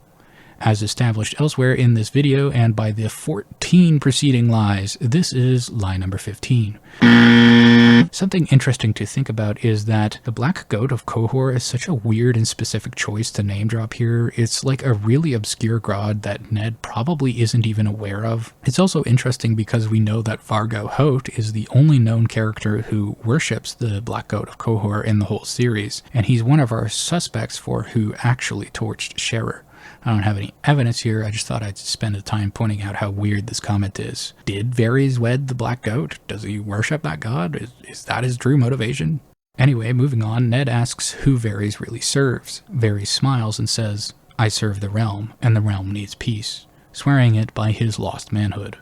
But as previously established in this list, we already know that Varys wants war. So if the realm needs peace, like he said, then Varys does not actually serve the realm. And he's again implying that he wants peace when actually he wants war. Considering that literally everything else in this statement is a lie, it once again raises the question of whether Varys is lying about being a eunuch as well. He swears on his lost manhood while telling a total lie. No evidence. People swear on gods and mothers all the time and still lie, but it's something to consider. Ned begs Varys to leave Sansa out of his plot, and Varys counters that Rhaenys Targaryen, Rhaegar's daughter who died in the Red Keep, was also a child, which is true. But then Varys tells a totally unnecessary lie that he has no idea what happened to Balerion the Black Cat. He would have heard the story about Balerion stealing Tywin's food right off his plate and King Robert laughing about it. Arya chases Balerion in Arya 3 A Game of Thrones, so the cat is still alive and running around in the tunnels of the Red Keep, which means that Varys likely ran into it before. The guards in the Red Keep seem to all know about the cat, so it's implausible that Varys doesn't. The weirdest part about this to me is that there's just no reason to tell this lie, and there's no motive except maybe if Varys is a pathological liar and can't help himself. Varys closes with a speech to persuade Ned to confess for Sansa's sake, implying that they'll kill her if he doesn't confess. This is another lie on 3 fronts. First, although they might imprison Sansa, they won't kill her, as proven by the fact that they do not try to kill her until she's implicated in Joffrey's death. The Lannisters need Sansa as a hostage if they want any chance of peace with the Starks, especially if Arya is missing and Ned is dead. 2, Varys and Littlefinger worked out the terms of Sansa's survival as a hostage, so he not only knows that Sansa will live, but was the chief architect of her survival, which is a massive lie. And Varys and Littlefinger working together to save Sansa's life is yet another reminder that they're co-conspirators. In Cersei 2, A Dance with Dragons, she says Stark's eldest son would have followed him as Lord of Winterfell, but Sansa would have stayed at court, a hostage. Varys and Littlefinger had worked out the terms, and Ned Stark had swallowed his precious honor and confessed his treason to save his daughter's empty little head. And third, Varys rhetorically asks Ned why the innocents always suffer the most in the Game of Thrones, but the schemes of Varys end up harming many innocent people, which is hypocritical. And he's also playing the Game of Thrones. So to recap, out of the 28 distinct statements that Varys makes to Ned Stark in the Black Cells, 18 are verifiably false. Varys lies for at least 65% of the conversation, and we're including stuff like saying that the wine is not poison as a true statement in those statistics. In terms of meaningful statements, nearly everything Varys says here is a lie. This conversation can't be used as proof that Varys is serving some lofty purpose, like the good of the realm. In fact, under a critical analysis, it's evidence of the opposite. The next critical question is then, why is Varys lying so much? The content of Varys' lies is not random. They systematically manufacture despair, create a false dilemma, and exploit Ned's core values so that Ned will make the choice that Varys wants him to make. He lies about Tyrion and the threat to Sansa to isolate Ned, crush his spirit, and eliminate any hope of rescue or resistance. Varys knows Ned is motivated by family and honor, so he weaponizes them against him by lying about threats to Sansa's safety and the possibility of life in the Night's Watch, which is seen as an honorable posting by the Starks. And by presenting a horrifying and largely fabricated picture of the coming war, he makes his quote-unquote solution, a false confession, seem like the only honorable choice. We can deduce that Varys' purpose here is saving Sansa's life, and delegitimizing Stannis and Renly, given that his other two stated purposes of saving Ned and maintaining the peace are false. If Varys knows that Ned's leg is infected, then he knows that Ned Stark is already dead. And if he knows that Ned Stark is already dead, then he's not doing this to save Ned's life, and he's not doing it to keep the peace. Why he would want to save Sansa is unclear, even after A Dance with Dragons, aside from her having to do something with the plot in the Vale, and is probably how Varys recruited creepy Littlefinger into his scheme. After all, in Cersei 2, A Dance with Dragons, Cersei notes that, quote, Peter Baelish had offered to wed the girl himself. But of course that was impossible. He was much too low-born. That's my personal theory, but it's speculation, not fact. The real fact here about Sansa is that for whatever reason, it seems that saving Sansa's life is high on the agenda for Varys.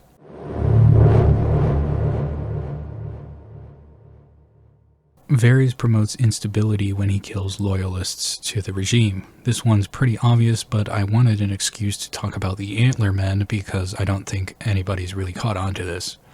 In Tyrion 11, A Clash of Kings, Varys approaches Tyrion with a list of alleged traitors, hoping that Tyrion will execute them. I know some of these men. These are rich men, traders, merchants, craftsmen. Why should they conspire against us? Seems they believe that Lord Stannis must win, and wish to share his victory. They call themselves the Antler Men, after the crowned stag. Someone should tell them that Stannis changed his sigil. Then they can be the Hot Hearts. It was no matter for jests, though. It appeared that these Antler Men had armed several hundred followers to seize the Old Gate once battle was joined and admit the enemy to the city. The Antler Men are a great example of Varys' methods. They demonstrate how he leverages Tyrion's arrogance and tendency to jump to conclusions to eliminate political rivals while exploiting Tyrion as an unwitting asset. Varys is so good at puppeteering Tyrion that both Tyrion and the reader are deluded into thinking that Tyrion is in control here. So, have you ever wondered whether you're smarter than Tyrion Lannister? I'll give you a few seconds to figure out what's wrong here. From the outset, Tyrion ignores the glaring red flag of Antler Men. Varys notes that they are named after the crowned stag, and Tyrion jumps to the conclusion that antlers are associated with Stannis, quipping that someone should tell them that Stannis changed his sigil. Tyrion assumes that the antlers refer to Stannis, when in the public consciousness, the crowned stag is the sigil of House Baratheon of King's Landing, of Joffrey Baratheon. The title of Antler Men is more likely to be an indication of the loyalty of the group to Joffrey than it is to loyalty to Stannis. As Tyrion points out, the men on the list are wealthy merchants and artisans who prosper if the current regime remains stable. Tyrion himself asks why they would conspire against Joffrey. Their wealth is protected by the crown. Stannis opens the risk of ruin. Varys claims that the Antler Men had, quote, armed several hundred followers, but we know from earlier chapters that steel is in short supply due to arming the Gold Cloaks and building Tyrion's chain. All of the smiths in King's Landing were ordered to work on the construction of Tyrion's chain under the threat of imprisonment, and the Lannisters are checking on their progress regularly. So where did these smiths find the resources and the opportunity to arm several hundred followers in secret? And how did they manage this feat so quickly? Furthermore, Varys claims that the Antler Men plan to seize the Old Gate and open the doors for Stannis during the battle. But the Old Gate is on the complete wrong side of the city. The Old Gate is on the west side.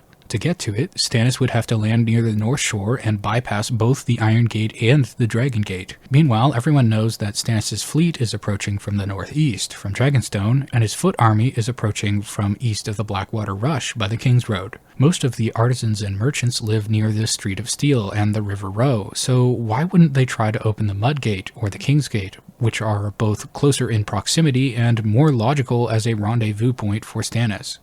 Varys' story makes no sense at all. Yet, when presented with these inconsistencies, Tyrion lets Varys redirect him. Varys offers a vague insinuation that they believe Stannis will win and wish to curry favor, a response that is a total non-answer to these concerns. But Tyrion, who prides himself on his intelligence and quick wit, is uniquely vulnerable to Varys' flattery, accepting the list of traitors because it lets Tyrion feel like he's a clever man, rooting out conspiracies before they happen. He jumps straight to the conclusion Varys has laid out for him because it confirms his worldview of a city riddled with treachery, and validates his role as the ruthless, intelligent man who's the only one capable of fixing it. Meanwhile, Varys eliminates a block of Joffrey loyalists, weakening the regime, furthering his interests, and making himself seem useful to Tyrion. This elaborate ruse shows why Varys keeps Tyrion alive and in power. Tyrion is, unfortunately, a useful idiot. Just clever enough to believe he's the smartest man in the room, while being predictably dumb enough to manipulate. It can't be. It can't be.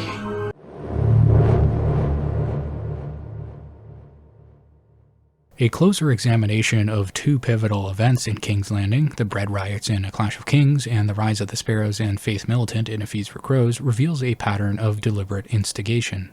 The evidence strongly suggests that Varys orchestrated these events, leveraging his control over the city to destabilize the Lannister regime.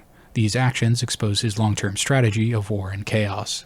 The bread riots of A Clash of Kings bear evidence of Varys' meddling. Varys is absent from Marcella's departure ceremony and therefore the ensuing riot. Nor does he warn the royal party that a riot may break out, which is convenient for a man who knows everything that happens in King's Landing. The unrest first starts in establishments owned by Varys within King's Landing. In Tyrion 3, A Clash of Kings, Littlefinger claims to own several brothels, and claims that Varys can plant seeds in the alehouses and potshops as well, implying that he owns or can otherwise control rumors there. In Tyrion 9, A Clash of Kings, Sir Bywater informs Tyrion that, quote, there is small love for the Lannisters in King's Landing, based on what his men hear in the wine sinks, potshops, and brothels, establishments where Varys and Littlefinger can plant seeds. Bywater assumes that Varys must have told Tyrion about these rumors given the extent of them, but we as readers know that Varys did not. Bywater goes into the specifics. Many still remember how your Lord Father sacked the city when Aerys opened the gates to him. They whisper that the gods are punishing us for the sins of your house, for your brother's murder of King Aerys, for the butchery of Rhaegar's children, for the execution of Eddard Stark and the savagery of Joffrey's justice. Some talk openly of how much better things were when Robert was king, and hint that times would be better again with Stannis on the throne. In pot shops and wine sinks and brothels, you hear these things, and in the barracks and guard halls as well, I fear. They hate my family, is that what you're trying to tell me? Aye, and will turn on them if the chance comes. Me as well? Ask your eunuch. I'm asking you. You most of all, my lord. Right after the bread riots broke out in the same chapter, Bywater reveals that all of the places where Varys and Littlefinger can plant whispers were whispering anti-Lannister sentiment. This anti-Lannister sentiment, planted by Varys, combined with the first dung heap thrown, were what incited the riot. The riot breaks out when a heap of dung is thrown at King Joffrey from a man on a roof, who then mysteriously escapes. This is the kind of tactic that Varys, a master thief, would be able to pull off. In Tyrion 2, A Dance with Dragons, Illyrio states that, quote, by night Varys prowled the rooftops like a cat, and that Varys taught children, quote, to climb walls and slip down chimneys. Varys was a master thief, and would easily be able to climb a roof in one of his disguises, throw some dung at Joffrey to start the riot, and then leap over some rooftops to escape. Furthermore, when Tyrion summons Varys after the riot, Varys is so late that Bronn was able to turn a dead hearth into a roaring fire, which, combined with his notable absence, failing to warn the royal party, failing to inform Tyrion of the whispers of the small folk, and the political aspects of the riot, Varys rises to the #1 suspect. Beyond the instigation, the riot's victims aligned with Varys being the perpetrator. Sansa Stark, Sir Arryn Santagar, Tywin Lannister, Sir Preston Greenfield, the High Septon, and Lollys Stokeworth. The assault on Lollys Stokeworth introduces an element of random violence that disguises the politically motivated killings, throwing the scent off of Varys, who otherwise benefits from all of these disappearances.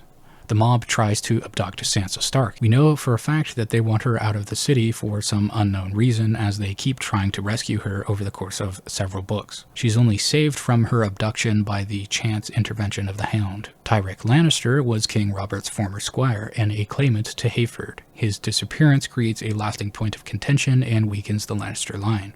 It also gets rid of a key witness to Robert's assassination. Sir Arryn Santagar is held down by the mob and his head is bashed in with cobblestones. He was the master-at-arms of the Red Keep, a key witness in the Cat's Paw plot. He spoke with Sir Roderick Castle about the Valyrian steel dagger used in the attempt against Bran Stark, and Santagar testifies that he had never seen the weapon before, confirming that it was not from the king's armory. Sir Preston Greenfield was one of the King's Guard who accompanied King Robert during his fatal hunt in the woods, and witnessed Sir Barristan Selmy's dismissal from the King's Guard in the throne room. Sir Preston is also one of the people who beats Sansa Stark when ordered by Joffrey, and we know that Varys and Littlefinger want to keep Sansa alive. The High Septon is ripped apart by the mob, and his crystal crown is stolen.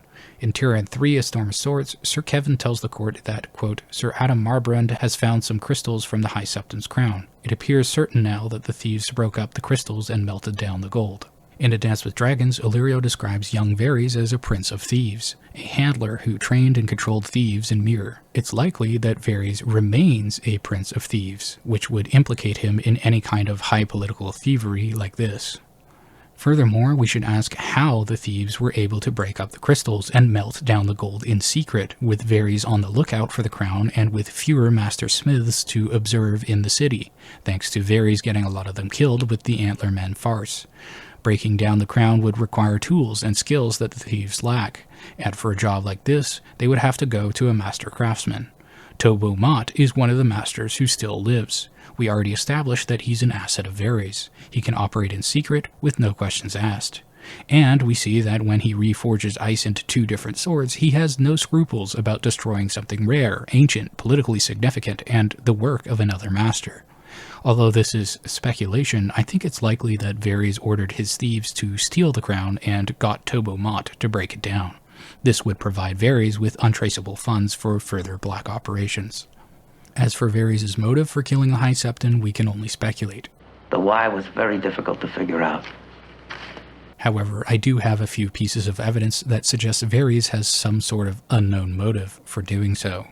In Eddard IV of Game of Thrones, Littlefinger mentions that lately he's been taking loans from the Faith, and that the High Septon, quote, haggles worse than a Dornish fishmonger. But one thing we know is that the assassination is not for the outsized debt that the crown owes to the Faith. At this point, we've firmly established that Varys is acting against the current regime. And furthermore, the debt is to the institution of the Faith. So it carries over from High Septon to High Septon until the High Sparrow forgives it in exchange for the return of the Faith militant. Maybe installing the High Sparrow is the eventual plan, but there's an interim High Septon who doesn't get immediately murdered by Varys, so it's unclear.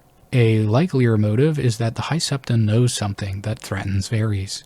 While in the Black Cells, Varys mentions offhand that the High Septon once told me that as we sin, so do we suffer, meaning that Varys spoke to the High Septon during Robert's reign. Coincidentally, those are the exact words the High Septon used at Ned's execution, but I digress. There are other snippets that suggest the High Septon knew something that he shouldn't. In Tyrion V, Clash of Kings, Helene the Pyromancer tells Tyrion that, quote, only last year, 200 jars of wildfire from Aerys Targaryen were discovered in a storeroom beneath the Great Sept of Baelor. No one could recall how they came there, but I'm sure I do not need to tell you that the High Septon was beside himself with terror. I myself saw that they were safely moved. We worked only by night. This teaches us many valuable pieces of information. At the time of A Clash of Kings, the cache was discovered only last year, meaning that the cache was discovered while King Robert, the Fat High Septon, and Ned Stark were all alive. No one knows how the jars ended up under the Great Sept, meaning that they were moved there recently. No one knowing how they arrived leaves only 2 possibilities. A, the jars were there since Aerys, or B, the jars were moved there recently. Through logical deduction, we can reason that it must be B. For A to be true, both Jaime and Varys would have had to never tell anybody about the wildfire plot, which I guess could be true, but that's kind of weird for Jaime to see a map of all the caches and know that they're stalked and kill the masters to stop them from blowing up the city, hunting them down to do so, and then doing nothing to remove the actual jars themselves. Pycelle didn't tell anyone because according to Jaime it was hidden from him, but Varys would have overheard the entire thing and would have seen where the wildfire was being stored. So that's a little weird. Another unbelievable requirement is that the storeroom would have needed to have remained unopened for decades, untouched since Aerys, which is not believable given the time frame. The story that they were discovered in a storeroom necessarily implies that someone opened the storeroom because the Faith was using it. We do know that there was a cache underneath the Sept of Baelor, according to Jaime V of Storm of Swords. But what's weird about this is that the cache found beneath Baelor's Sept after so many years was just sitting in a room, instead of being sealed away under masonry like the one found at the Dragon Pit. Like, possibly without even a lock on the door? I can understand how nobody found jars that were built into a wall or a floor, but I can't understand how nobody ever discovered jars of napalm just sitting in a normal storeroom.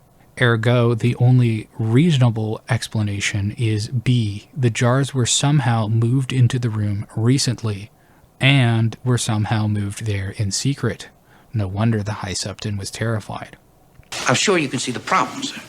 The pyromancers worked to remove the jars during the night, which shows an effort to hide their revelation from other people. Jaime Lannister, Stannis, Renly, and Pycelle make no mention of this wildfire, meaning that it was hidden from at least part of the Small Council. The High Septon didn't tell Cersei, Jaime, Tyrion, or Ned. Varys never mentions this to any POV character, or presumably any other member of the Small Council, which is another lie by omission. In sum, we can see that Varys is trying to control access to this information. Would Varys kill the High Septon for that? Nora Chandler has secret. Gene Davis knows secret. There's a motive. I have it written right here. Possible motive. Prevent Gene Davis from revealing secret to Jerry Parks. What is the secret? See, key. What is secret? That's what bothered me. The answer appears to be yes. In Eddard VI, A Game of Thrones, we hear that, quote, a woman's head was found in the Great Sept, floating in the Rainbow Pool. No one seems to know how it got there or who it belongs to. It's quite suspicious that Varys reveals nothing about this murder, despite knowing everything in King's Landing. Throw me a frickin' bone here. I'm the boss. Need the info. It's also quite suspicious that, based on Helene's testimony, this event appears to coincide approximately with when the wildfire was discovered and then moved. Varys had the means and the opportunity to move the wildfire, with his network of tunnels, spies, and operatives, and Varys disguises himself as a member of the Faith in multiple encounters. I speculate that Varys arranged for the jars to be moved under the Sept, then this woman accidentally discovered the cache by opening the storeroom, and she was killed to silence her and also to send a subtle threat to the High Septon to shut his mouth as well. What's the purpose of Varys placing wildfire under the Sept of Baelor?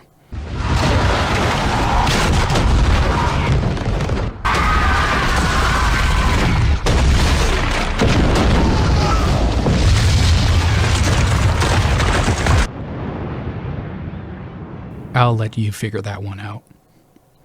Moving on to the rise of the Sparrows and the Faith Militant, we can see a pattern of instigating conflict similar to what happened with the bread riots. The movement finds its earliest recruits and its most fervent preaching in the venues Varys controls: pot shops, wine sinks, inns, and brothels. And their rise is planned earlier than you might expect. The first that I was able to spot is in Tyrion 2, Clash of Kings, when Varys points them out to Tyrion. We also have a sudden plague of holy men. The comet has brought forth all manner of queer priests, preachers, and prophets, it would seem. They beg in the wine sinks and pot shops and foretell doom and destruction to anyone who stops to listen. We are close on the 300th year since Aegon's landing. I suppose it is only expected. Let them rant. They are spreading fear, my lord. I thought that was your job. You are very cruel to say so. Having already demonstrated his capabilities through the bread riots, it's not a big leap to suggest he guided this burgeoning religious fervor. By allowing or even encouraging Sparrows to organize in his establishments, Varys provided the movement with a platform and a safe haven. The rearmament of the Faith Militant, which Cersei stupidly permits to curb the Tyrells, creates a powerful independent military inside the capital that further destabilizes the realm and creates the conditions for another civil war. Ultimately, Varys' responsibility for these events dismantles his self-proclaimed facade as a servant of peace. He wants a desperate and broken realm. Varys being responsible for these two events shows that he doesn't want peace, and doesn't really care about the small folk.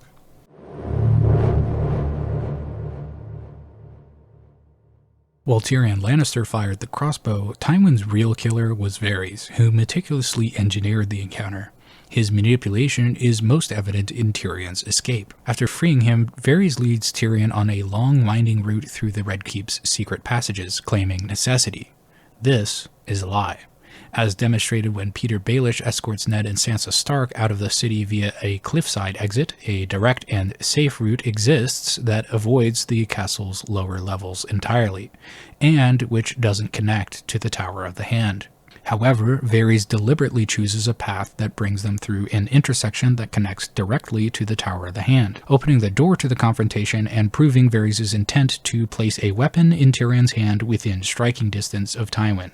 Another damning piece of evidence lies in the strange precision of his instructions. When Tyrion realizes that this intersection connects to the Tower of the Hand and that he might be able to kill his father, Varys pretends like he doesn't want this and at the same time provides exact pre-rehearsed directions to Tywin's room. "Oh no, don't do that, here's exactly how you can do it," is a really obvious sign that he actually wants Tyrion to do that. Varys instructs Tyrion to climb a ladder down to the individual number of rungs, which is a level of specificity that the usually vague and mysterious Varys never uses elsewhere in the entire book series. It reveals a plan memorized in advance. To ensure the confrontation's success, Varys lightly arranged Tywin's location through poison. The scene Tyrion discovers is peculiar. At 4 in the morning, Tywin is still awake, exhausted, vulnerable, trapped on the privy, constipated, and alone.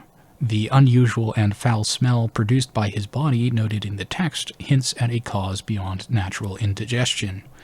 This aligns with the effects of 2 different poisons. First, the Tears of Lee, which Varys mentions by name multiple times and already used to kill Jon Arryn. The waif in Braavos describes it to Arya in A Feast for Crows' Cat of the Canals. Tywin's condition also fits the description of widow's blood. In Tyrion 9, A Storm of Swords, during Tyrion's trial, Grand Maester Pycelle describes widow's blood as, quote, a cruel potion that, quote, shuts down a man's bladder and bowels until he drowns in his own poisons. Notably, this poison is listed among others in Pycelle's rookery in Tyrion 4, A Clash of Kings, alongside the Tears of Lee. When Varys testifies against Tyrion during the trial, he accuses Tyrion of stealing multiple bottles of poison when in fact Tyrion only took 1. This discrepancy suggests Varys himself stole the Tears of Lee and the widow's blood, using it to guarantee Tywin would be immobilized in the privy. The poison also served as insurance. Even if Tyrion lost his nerve, Tywin would die and the blame would fall on Tyrion. Every element of the event, from the winding tunnels to the silent backup plan, was orchestrated by Varys, transforming Tyrion's personal rage into a blunt instrument of chaos.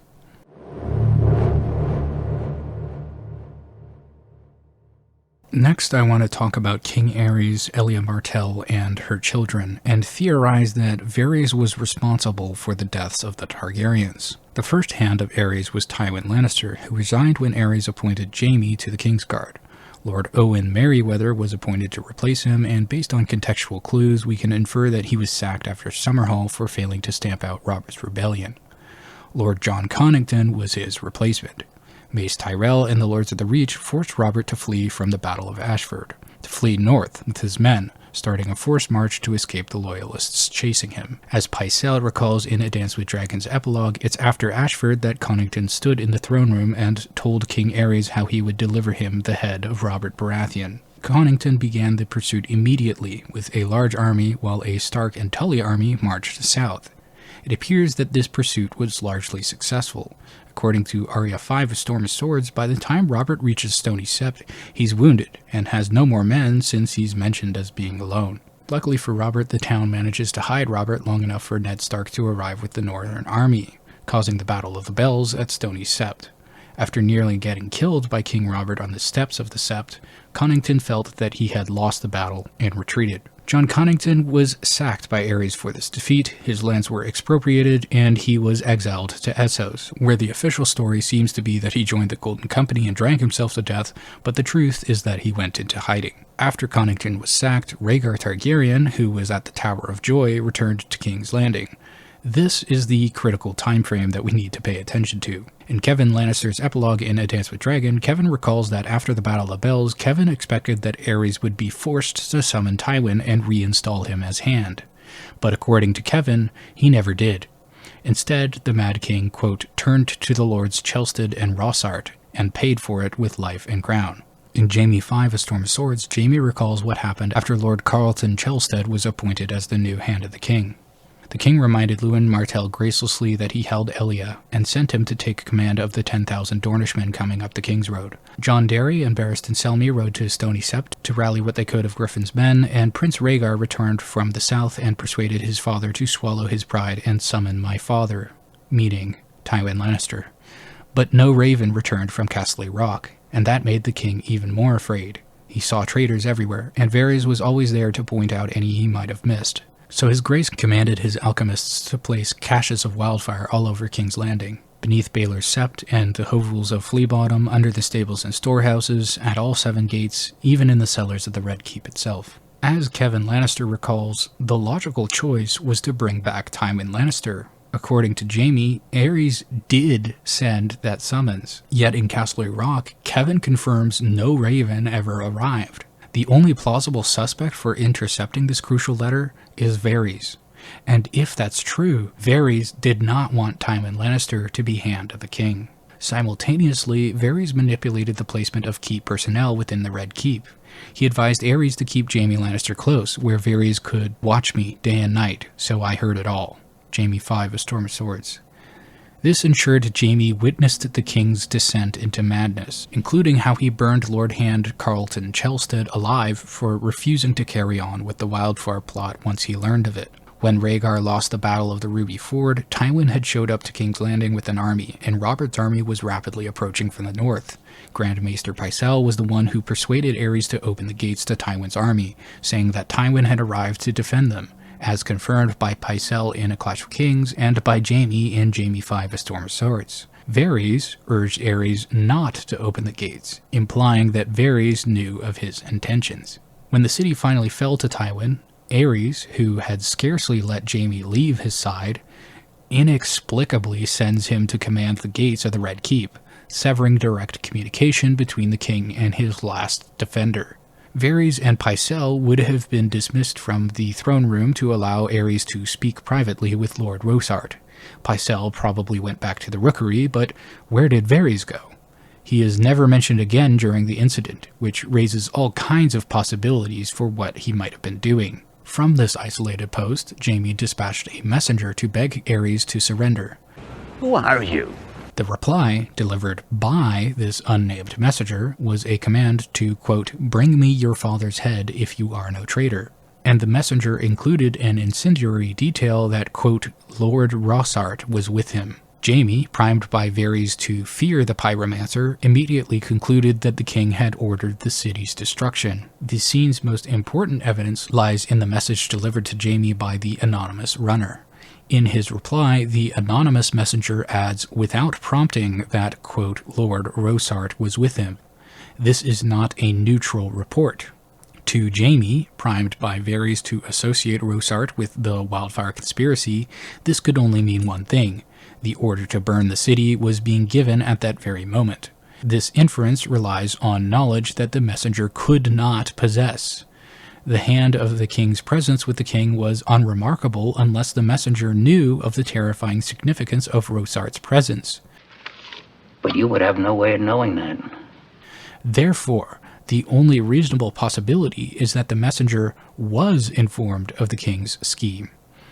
Given the plot's extreme secrecy and Varys' conspicuous absence at this time, the most logical conclusion is that Varys was involved somehow.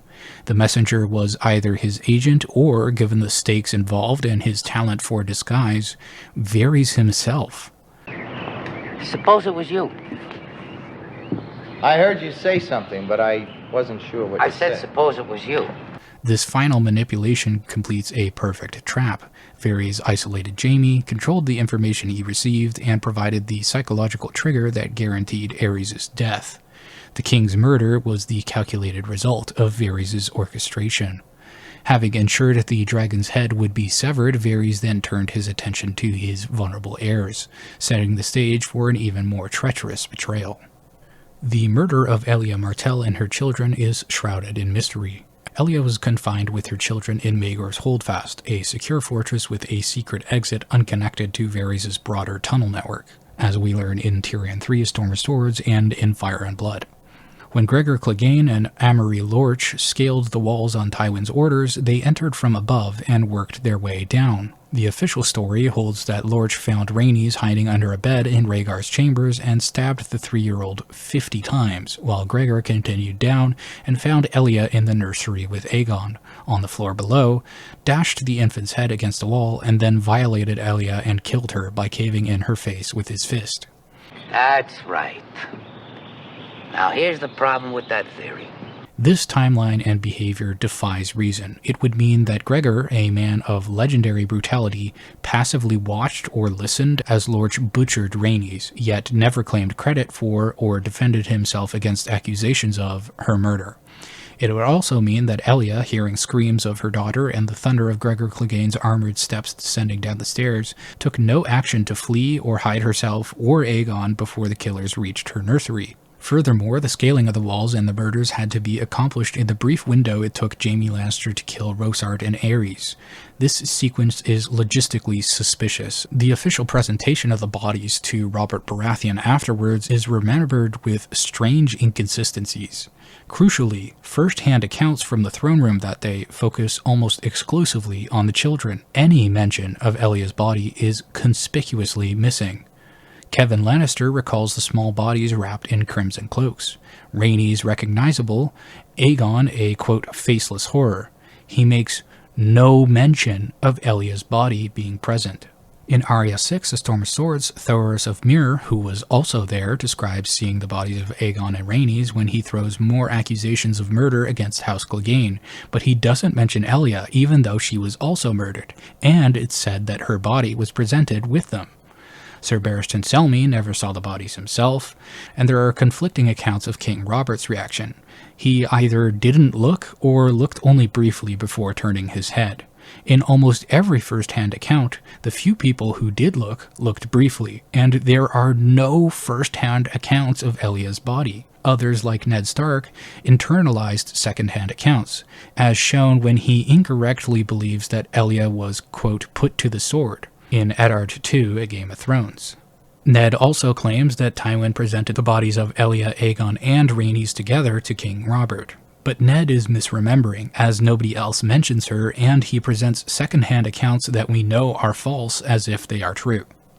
The Martells, notably Prince Oberyn, a brother defined by his grief and thirst for vengeance, never speaks of recovering Elia's bones or her remains, a silence that speaks volumes.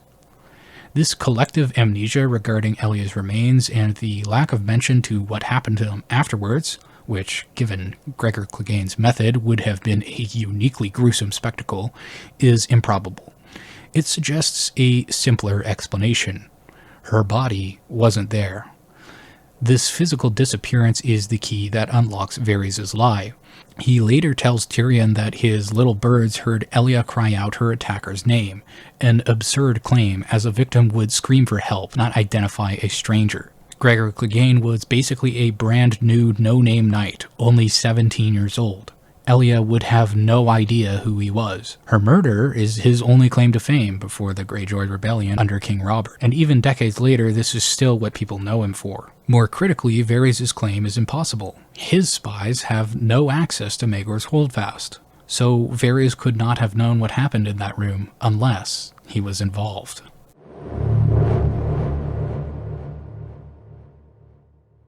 Varys not wanting peace and undermining the Targaryens has implications for Aegon theories and Kevan Lannister. Let's jump forward to the A Dance with Dragons epilogue. Kevan Lannister is dying, the crossbow bolts are in him, and he's a captive audience who will take Varys' secrets to the grave. The prevailing theory has been that this is his villain monologue, his moment to reveal his true plans to a man who can never tell a soul. Why would Varys lie? He has no reason to lie. Their conversation is private with no one else around, or at least no one who will ever repeat what happened here. Who would he be lying for? His own little birds? That seems unlikely. That's right. Now here's the problem with that theory. Varys constantly lies in private. He lies to Tyrion in the tunnels where no one else can hear him. He lies to Ned Stark in the Black Cells where no one else can hear him, and Ned Stark's about to die anyway. He lies to his co-conspirator, Illyrio, in the secret tunnels where no one can hear them beneath the Red Keep. Privacy has very little impact on whether Varys will tell the truth. Assuming he would be truthful just because they're alone ignores the evidence. Varys has lied to Kevan before, he's lied in private before, and now he's lying to Kevan in private. This isn't just speculation based on patterns, we can actually prove that he's lying. Several of his key statements are demonstrably false based on the information we have from other POV chapters. It starts with an omission. Kevan asks where Tyrion is, but Varys vaguely answers that he's far away. Varys knows, or at least has every reason to believe, that Tyrion has just met Aegon and is likely on his way back to Westeros with the invading force. In fact, his dialogue suggests that Varys knows that Aegon has already landed and is on his way to Storm's End, and Tyrion would be with him. By withholding this, Varys begins his interaction with a lie of omission. Varys then transitions into false sympathy. Varys asks for forgiveness, that he had no malice. He says that he's doing it for the realm and the children. This is fake pity. Kevan says that there are hundreds of Lannister guards, but Varys retorts that there are none in the rookery. This is true, but not meaningfully so. Varys then transitions into more false sympathy. This pains me, my lord. You do not deserve to die alone on such a cold, dark night. This is a lie. It doesn't pain Varys. Varys personally orchestrated every detail of this murder. The method, the location, the isolation. If he were truly pained, he could have used a gentle poison like Sweet Sleep. He chose this drawn-out scenario, proving that he believes Kevan does deserve this fate, and he is not pained by it. There are many like you, good men in service to bad causes. In context, this is sarcastic flattery. Varys doesn't think that Kevan is a good man. Varys then seems to state the apparent reason for the murder. He says that Kevan was, quote, threatening to undo all the Queen's good work, to reconcile Highgarden and Castle Rock, bind the faith to your little king, unite the Seven Kingdoms under Tommen's rule, so... While Kevan was competent, this is likely an exaggeration. Varys had plenty of openings to kill Kevan earlier. Although I marked this statement as unknown, it's highly likely to be another lie. To tell Kevan that he was doing such a good job while you pull the rug out from underneath him is an excellent way to make him suffer even harder while he dies, which is, I think, the reason that he says this. Varys then asks if he's cold, and asks Kevan to forgive him because Pycelle befouled himself in dying, and the stink was so abominable that I thought I might choke. This is false. Varys walks through a literal sewer without any problem, a sewer that bothers Arya's senses. And according to Illyrio, he lived in the sewers in Essos. He wouldn't be bothered by that kind of smell. The window is open for another reason. Barring any other explanation, I argue that Varys has sent some kind of raven. I thought the crossbow fitting. You shared so much with Lord Tywin, why not that? Your niece will think the Tyrells had you murdered, mayhaps with the connivance of the imp. The Tyrells will suspect her. Someone somewhere will find a way to blame the Dornish men. Doubt, division, and mistrust will eat the very ground beneath your boy king, whilst Aegon raises his banner above Storm's End, and the lords of the realm gather round him. Varys indicates that he knows Aegon is on his way to Storm's End to rally his banners. Varys admits that he's using the crossbow to sow division, and that statement at least appears to be true. That will indeed be what happens when Kevan dies. Then Varys switches to his deep voice, and claims that Aegon Targaryen isn't dead, that he's here. This is plausible, but we just don't know Aegon's true identity, so that's an unknown statement. For our statistical analysis, we must assume that it's false. Varys then starts a monologue about Aegon in which he makes a few statements about the boy. He claims that Aegon has been, quote, shaped for rule since before he could walk. But Tyrion's assessment of the boy notes some character flaws and gaps in knowledge that suggest a more rushed or flawed education than Varys admits. Varys claims that Aegon has been trained like a knight, and to read and write and speak languages, and history and law and poetry, as well as religious instruction. We know that this is false based on earlier POV chapters where we're exposed to Aegon and his education. The word studied here is a stretch. Aegon doesn't seem to care about a lot of these subjects, and Varys is inflating Aegon's capabilities. Illyrio's constant pleas for more time further prove Aegon's education was rushed and flawed. Varys claims that Aegon has basically lived like a commoner, and that he has survival skills and knows what it's like to be hunted. We don't know this for sure, so it's unknown. While it's possible, this is highly suspect. There is no evidence from Tyrion's interactions that Aegon possesses these survivalist instincts or humility. It's another layer of the perfect prince myth that Varys is selling. Then Varys says that Tommen has been taught that kingship is his right, which is objectively false, since Tommen was the spare and never thought that he would be king. In fact, he doesn't really like being king at all. He doesn't have that kind of arrogant attitude. Varys himself commented in A Clash of Kings Tyrion 4 that, quote, Prince Tommen is a good boy, and Tommen is heir should anything ill befall his grace. Tommen, whose nature is so sweet and notably tractable. More importantly, Aegon is quite arrogant based on what we've seen through Tyrion and other POV chapters. He sure doesn't act like kingship is his duty, nor does he seem to put his people first or live and rule for them. So this whole statement is garbage. Lastly, Varys wrings his hands and kills Kevan. Is he sorry? The entire point of the scene for Varys is the monologue. If he was venting his secrets like most theories suggest, he wouldn't apologize for it. And on the other hand, if he were only there to kill Kevan, he wouldn't be talking, he would just do it. The monologue here is the whole point. The apology is a cruel gesture that highlights just how much he is enjoying this moment. For years, many people have taken this speech to Kevan at face value. This is potentially the grandest piece of misdirection he's ever performed, because he's bamboozled millions of readers. If Varys were telling the truth, then this scene would be a confession, but we have just proven that he's lying. So if he's not performing for a third party, and he's not venting, then what's his motive? Varys wants Kevan Lannister to suffer. 'Cause I'm evil. A clean death is a mercy. Varys inflicts a slow, painful death while systematically destroying Kevan's legacy. He tells him that his life's work is a waste, his family is doomed, and a perfect heir is coming to replace everything he ever built. Varys could have slit his throat, or used a gentle poison like Sweet Sleep. If Varys' goal is to inflict maximum psychological pain, then lying to him actually makes a lot of sense here. It's actually a great motive for Varys lying to Kevan. Telling him a horrific, false version of the future is the cruelest thing he can do. This reveals something about Varys that's important. Varys doesn't just want to remove the Lannisters from power, he wants to shame them and make them suffer, revealing the act of a man with a grudge, rather than a man without scruples climbing the ladder and serving the realm. Whoever he is, and whatever his motives are, Varys hates the Lannisters.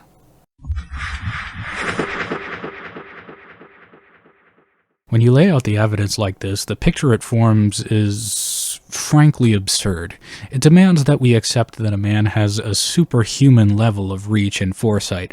It asks us to accept that we're no longer talking about a master of whisperers, we're talking about a master of magic. So let's talk about why Varys is, and always has been, a wizard. In A Clash of Kings Tyrion 10, Varys and Tyrion have a conversation in which Varys tells Tyrion that he suspects Stannis has used dark magic to murder Renly. The conversation is often used as evidence for many theories about Varys' identity, but the problem with that is that it's full of lies. One of the biggest lies inside of it is that Varys claims to hate everyone who uses magic.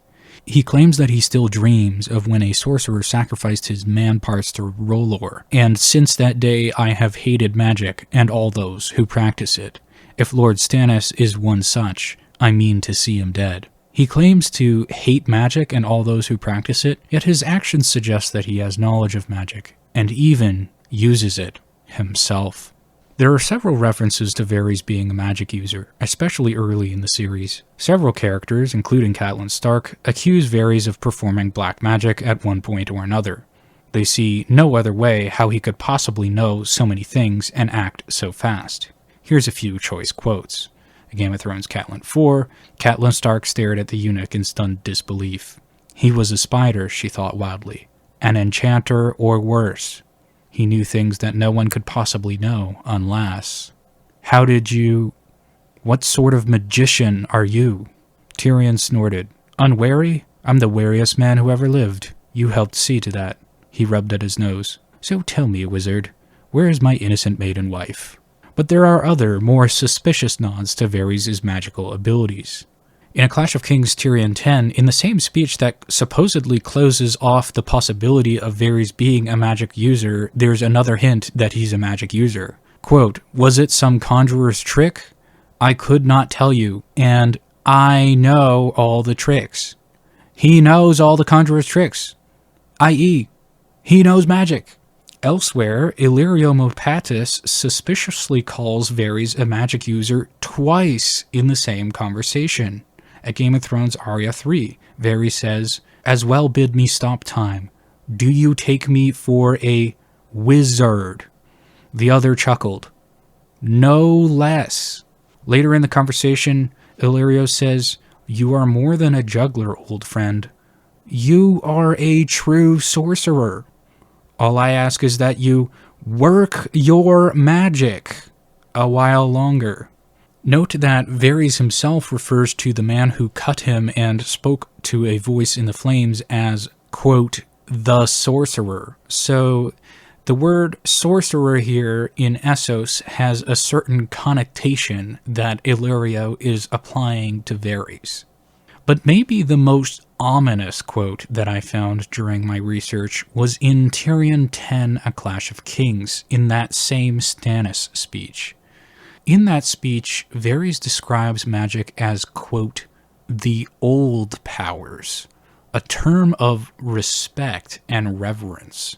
The term indicates knowledge of how magic works, as blood magic and fire magic are very old powers in A Song of Ice and Fire, but knowledge of them and knowledge of how ancient they are is rare.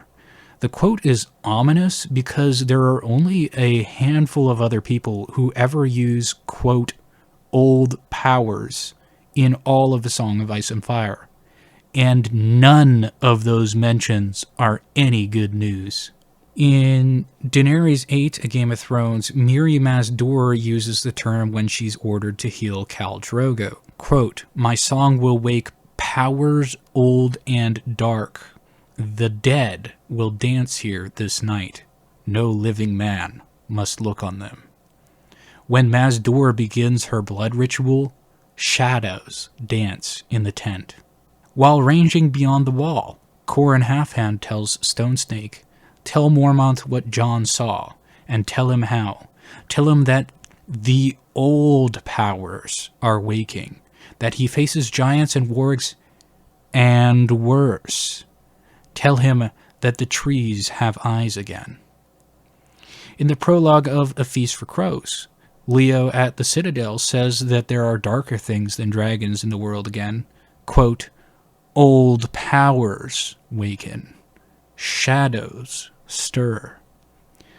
Every reference to old powers in A Song of Ice and Fire refers to shadow demons. And in 2 out of 4 of those references, they refer to a specific kind of shadow demon. They refer specifically to the others. When Qhorin Halfhand uses the term old powers, he is referring to the others. And Leo at the Citadel is also referring to the others. Remember that in the books, at least, the others are white shadows instead of a frost skin for Darth Maul or something. This becomes really eerie when you combine that with Varys' knowledge of shadow magic. In Tyrion 2, A Clash of Kings, he tells Tyrion that, quote, "Shadows can kill, and sometimes a very small man can cast a very large shadow." And in Tyrion 10, A Clash of Kings, he reveals that Stannis and Sir Courtney Penrose were killed by shadows. It's very strange for Varys to show such respect, knowledge, and reverence for magic by calling them the old powers. Nobody really uses that term in A Song of Ice and Fire. I only could come up with 4 mentions. And even Tyrion is like, "You mean magic?" Quote, "Magic, you mean?" Tyrion said impatiently. "Blood spells, curses, shape-shifting, those sorts of things?" He snorted. "Do you mean to suggest that Sir Courtney was magicked to his death?" People in A Song of Ice and Fire use the words magic, sorcery, and enchanting, not old powers. That's the language of demons specifically. For Varys to be using that language is unsettling. This is like when Palpatine turns to Anakin and is asking, Did you ever hear the tragedy of Darth Plagueis the Wise? The dark side of the Force is a pathway to many abilities some consider to be unnatural. While Varys does make use of mummer skills and ordinary disguises, he also enhances them sometimes with glamour. The Faceless Men and Bravos describe glamours in Arya 2, A Feast of Crows. All sorcery comes at a cost, child. Years of prayer and sacrifice and study are required to work a proper glamour. Years, she said, dismayed. If it were easy, all men would do it. You must walk before you run. Why use a spell where mummer's tricks will serve? Notice the word sorcery again. Glamour is considered sorcery by the people in Essos. If Varys uses glamour, he is a sorcerer. We witness multiple instances of Varys using glamour, but the most obvious one is in Tyrion 10, A Clash of Kings, when Varys surprises Tyrion at Shay's manse, dressed as a begging brother. He looks different, walks different, smells different. Tyrion doesn't recognize him and comments that most people would be deceived by this disguise. But Shay has learned the lessons of true sight explained by Syrio Forel in A Game of Thrones. Bet you didn't see that callback coming, did you? I gave that quote for a reason. The evidence overwhelmingly shows that Varys uses glamours as part of some of his disguises. At one point, he even tricks Tyrion into briefly thinking that he's a woman, just to mess with him, I guess. The only evidence against Varys being a user of glamours is the statement that he hates magic, which we've already proven is a lie. The first time we ever actually see Varys in A Game of Thrones Catelyn 4, he casually offers magic to Catelyn Stark. This proves that Varys knows about yet another form of magic. There are indeed magic healers in the Free Cities, and that he doesn't hate them as much as he says he does, as he's fully willing to send one to Catelyn, probably to spy on her. Varys is aware of fire magic, as he confesses in the story about the sorcerer who spoke to the voice in the fire. There's also hints about him using it as well.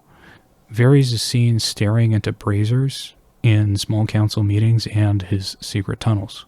In A Clash of Kings, Tyrion 6, he uses one openly in small council and doesn't move away from it while he's speaking to the others. There's also a strange iron brazier with a dragon in it in the bowels of the Red Keep.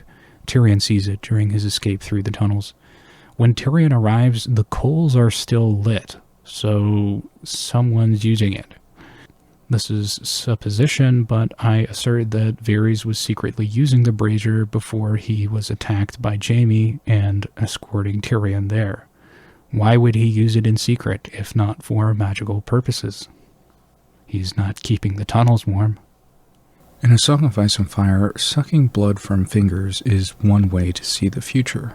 In Cersei 3, A Feast for Crows, we learn that this is how Maggie the Frog delivered Cersei's prophecy, the one about the Valonqar. There's a few other instances of blood finger magic in the series, for example, One-Eyed Yena in Arya's chapters. Varys uses this magic on the page in front of us twice. In Catelyn 4, A Game of Thrones, in his very first appearance on the page, Varys deliberately cuts himself with the cat's paw knife and sucks the blood from his thumb. And when Jaime nicks his neck in Jaime 1, A Feast for Crows, Varys puts his fingers in the blood and starts licking them up. This is likely how Varys sees the future. Varys makes a lot of goofy references to the Targaryens, which is odd since he dethroned Aerys Targaryen and he's at least currently working to install a fake Targaryen when there's a real one still alive and trying to take the throne. So I don't really buy any theories that he's a secret Targaryen or that he's working in Targaryen interests. Maybe I'm wrong, but in any case, there are just too many weird Targaryen coincidences that came up during research, and I don't really have anywhere else to put them, and they refer sometimes to magic, so they're just going here at the end. So the first weird reference is that Varys uses both fire and blood magic, and fire and blood is the words of House Targaryen, which kind of heavily implies some kind of tie to the Targaryens. And then in A Clash of Kings, Tyrion 1, he comments on the red comet in the sky. In the streets, they call it the Red Messenger. They say that it comes as a herald before a king to warn of fire and blood to follow, which is another Targaryen reference. And then Varys, who's a guy who's supposed to have been born in Essos and grown up across the Narrow Sea, where they don't really know as much about the Targaryens or care as much about them, knows Targaryen history like the back of his hand better than even Tyrion, who's extremely well-read. And in the A Dance with Dragons epilogue, Grand Maester Pycelle's head has been smashed in from the back, similar to how Elia and the babe's head were smashed in. And he also comments in the same scene that, quote, "It was for the realm, for the children." And how I read that was that he was referring to Elia Martell's children. He makes quite a few references to them over the course of the series, which was weird, and I can't really explain it. So yeah, he makes a few weird references to the Targaryens.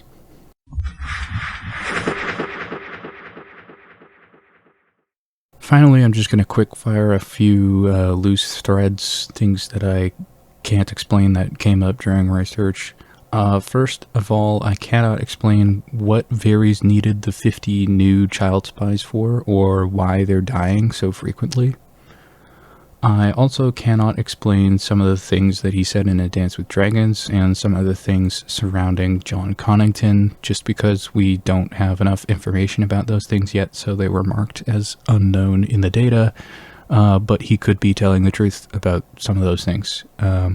It doesn't seem that way given the vibe of those chapters, but maybe he is telling the truth. I really just don't know.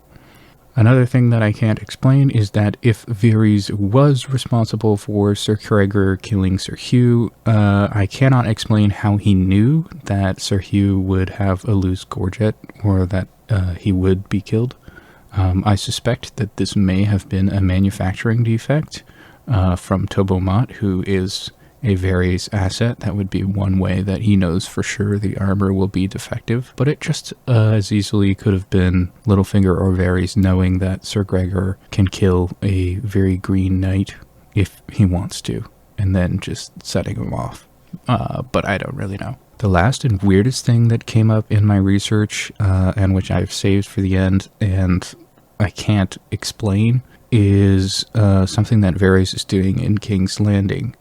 Varys appears to be serving human remains in King's Landing to the small folk.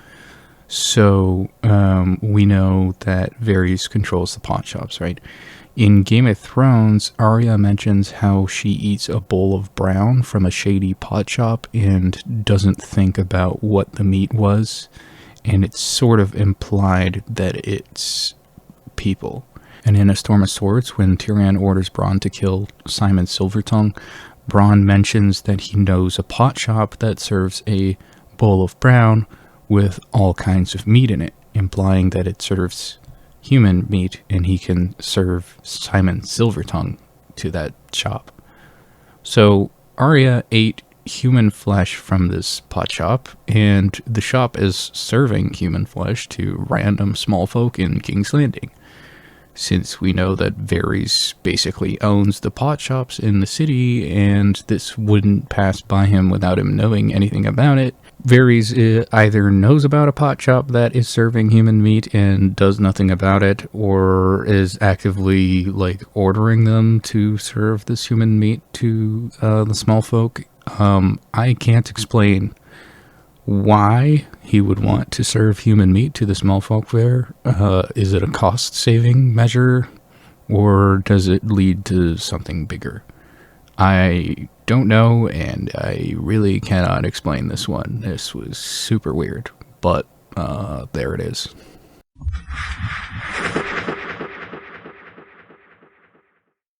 In the end, what have we learned about Varys? Above all, that nearly everything he says is a lie. He lies 90% of the time, most commonly via omission, and primes his targets by cultivating paranoia, planting ideas long before he intends to use them, and ensuring his marks are mentally and physically vulnerable. He is not meaningfully honest with basically anyone, not even Illyrio, which immediately calls into question every assumption about his supposed loyalties. What emerges instead is a portrait of a man who engages in every conversation with a specific objective, to guide others towards the conclusions that he wants them to reach. Varys is working together with Littlefinger based on their interaction with Catelyn Stark, their behavior in the Small Council, their coordination on Sir Hugh, the smoking gun in the secret meeting with Illyrio, arranging Jaime Lannister's confrontation with Ned Stark, their cooperation in keeping Sansa alive and rescuing her from King's Landing, the assassination of Joffrey, and using the Kettleblacks together and maybe Lady Merryweather together, among many other areas of cooperation that pop up over the course of the series. His extensive, sustained cooperation with Littlefinger reveals that Varys' goals align with the deliberate cultivation of chaos. When we examine his broader actions, the picture becomes unmistakable.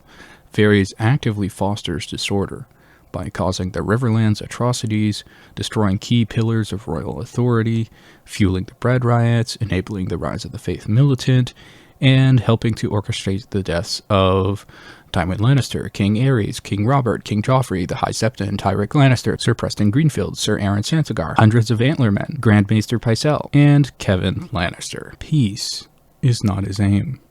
It's chaos. And while the scope of these schemes might seem to demand supernatural feats, the text offers an answer to that as well. Varys practices magic on the page in front of our eyes, using glamours, ritual elements, and prophetic blood magic in ways that expand the limits of what he can accomplish. As for who Varys truly is behind all the masks, whispers, and glamours, well, that's a mystery for another time.